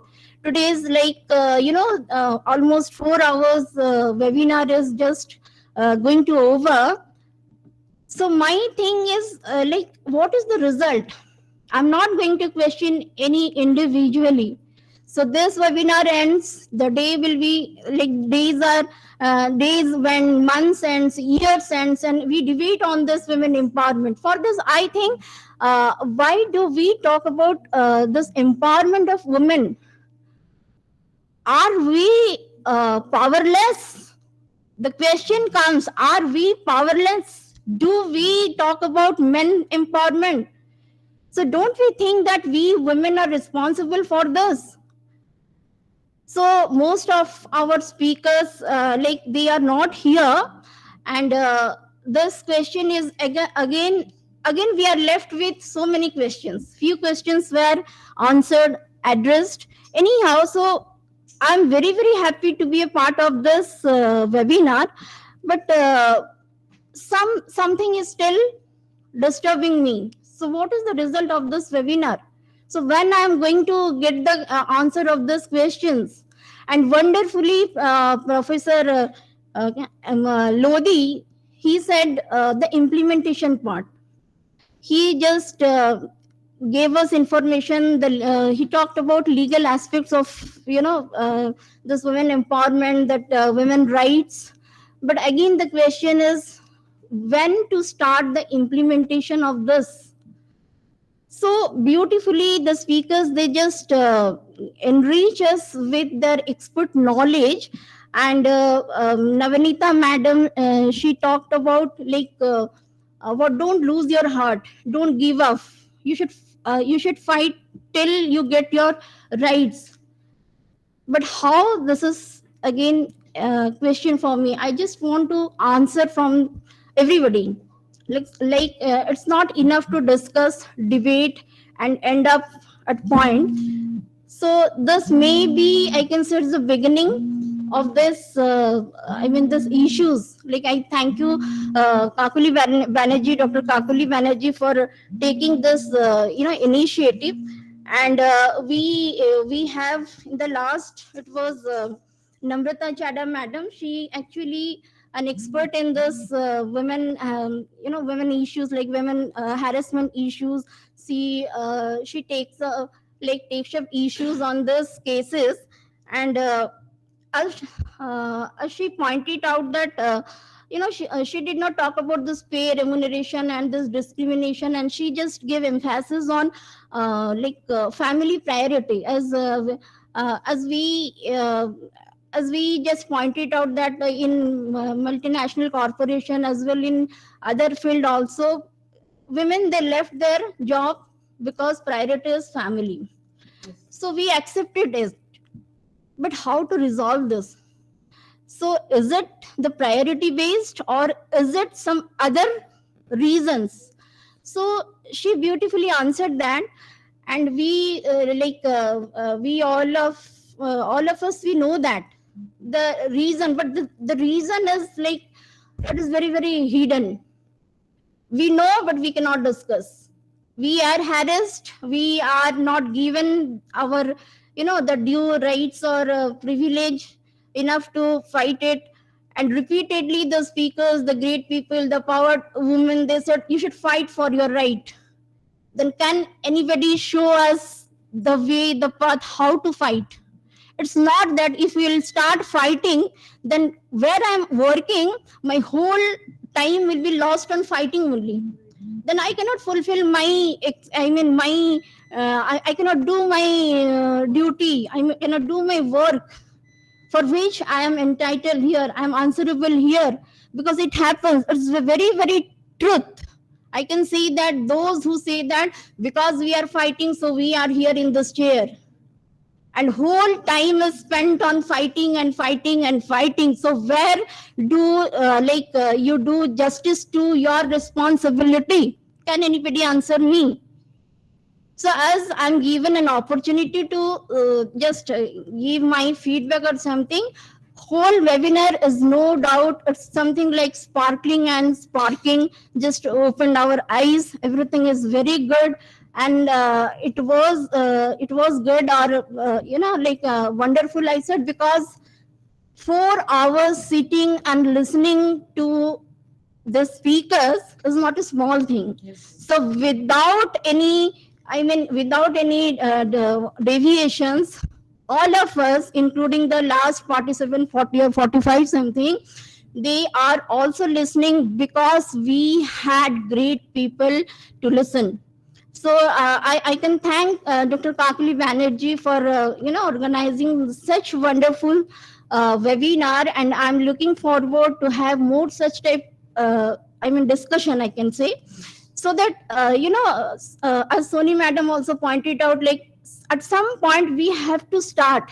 Charity begins at home. So one of us, anyone can just start. It's not enough debating, discussing, and just for the sake of, it's the very bitter truth, like we have fund, so let us have this program just to utilize the fund or something. This is a very, very naked truth, I can say. So can we resolve the problems? We are the, what I say, the agony we are going through. Someday we all together, if not alone, we can start something. So hope we will definitely reach. At least we cannot resolve 100%. At least if 1% can be, sort it out, or can be a better, then definitely we feel proud of it. कि हाँ चलो एक दिन ऐसा आएगा कि हम कुछ तो किए. So let me thank you everyone, and a heartfelt gratitude to all the speakers, and like Professor Lodi, I think he is still with us. Namrata Madam is still with us. So with Shashank, what is it? Grahacharya, yes, Professor Shashank Grahacharya. He spoke on the, on statistics. I'm really enriched with so great, big statistical data, though I don't remember, but it's really give us a details. Okay, thank you all of you, and it's really my privilege that I'm part of it. And on behalf of ICC, on behalf of the university, I just request everyone to have this type of discussion with an agenda to find out the ways to resolve some sort of problems like what we face every day. Thank you once again, Dr. Kakali Banerjee. Thank you one and all. Thank you. Thank you, Dr. Thank you, Dr. Tarat. Actually, what she has spoken as a feedback, she has given a wonderful feedback. I think there are many questions that she has raised, and as a presiding officer of ICC, I will take up things which she has already mentioned. And there are some things where we have to raise voice. There is no other point, because in a patriarchal system, we need to raise voice to get our works done. But of course, there are many new research areas which she has pointed out, and I think in Department of Women's Studies or those who are working in these fields, I think they will be having many opportunities to work on certain different sectors. I think I should thank Dr. Tarat for giving such insights where certain points, if those who are, particularly for the students, the new researchers, they can always take up, they can do some survey work on these issues, that what exactly is the perception of the real groundwork, or the real people, or the real teachers, or the professionals who are in the different fields. So thank you once again for your nice feedback. For coming to the concluding session, I, as a presiding officer, I thank all of you for joining. But before that, I would request Dr. Soni Pari, faculty in the Department of Journalism and Mass Communication, Central University of Odisha, to deliver the formal vote of thanks. On.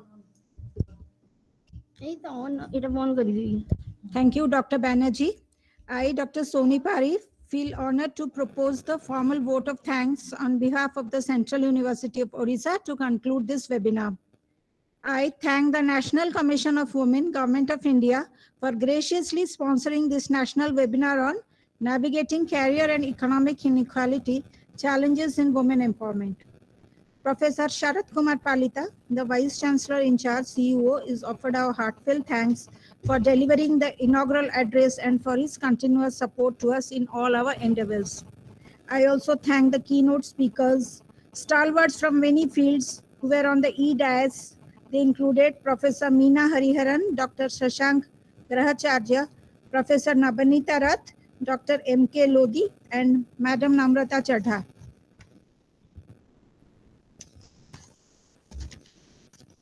For sharing their thoughts and experiences.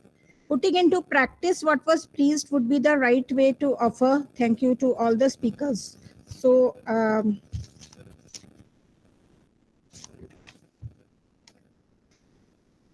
also I thank Madam Rajashri Das, District Child Protection Officer, who graced this webinar and encouraged us.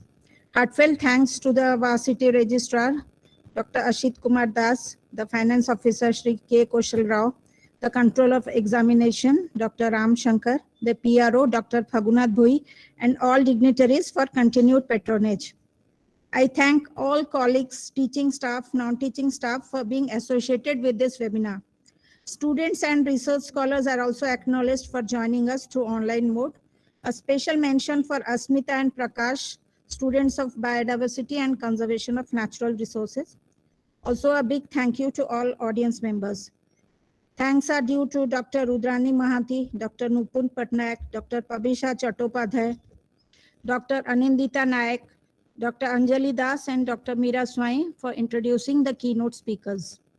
Our friends from the media are also thanked profusely for their continued efforts to provide excellent coverage at all times.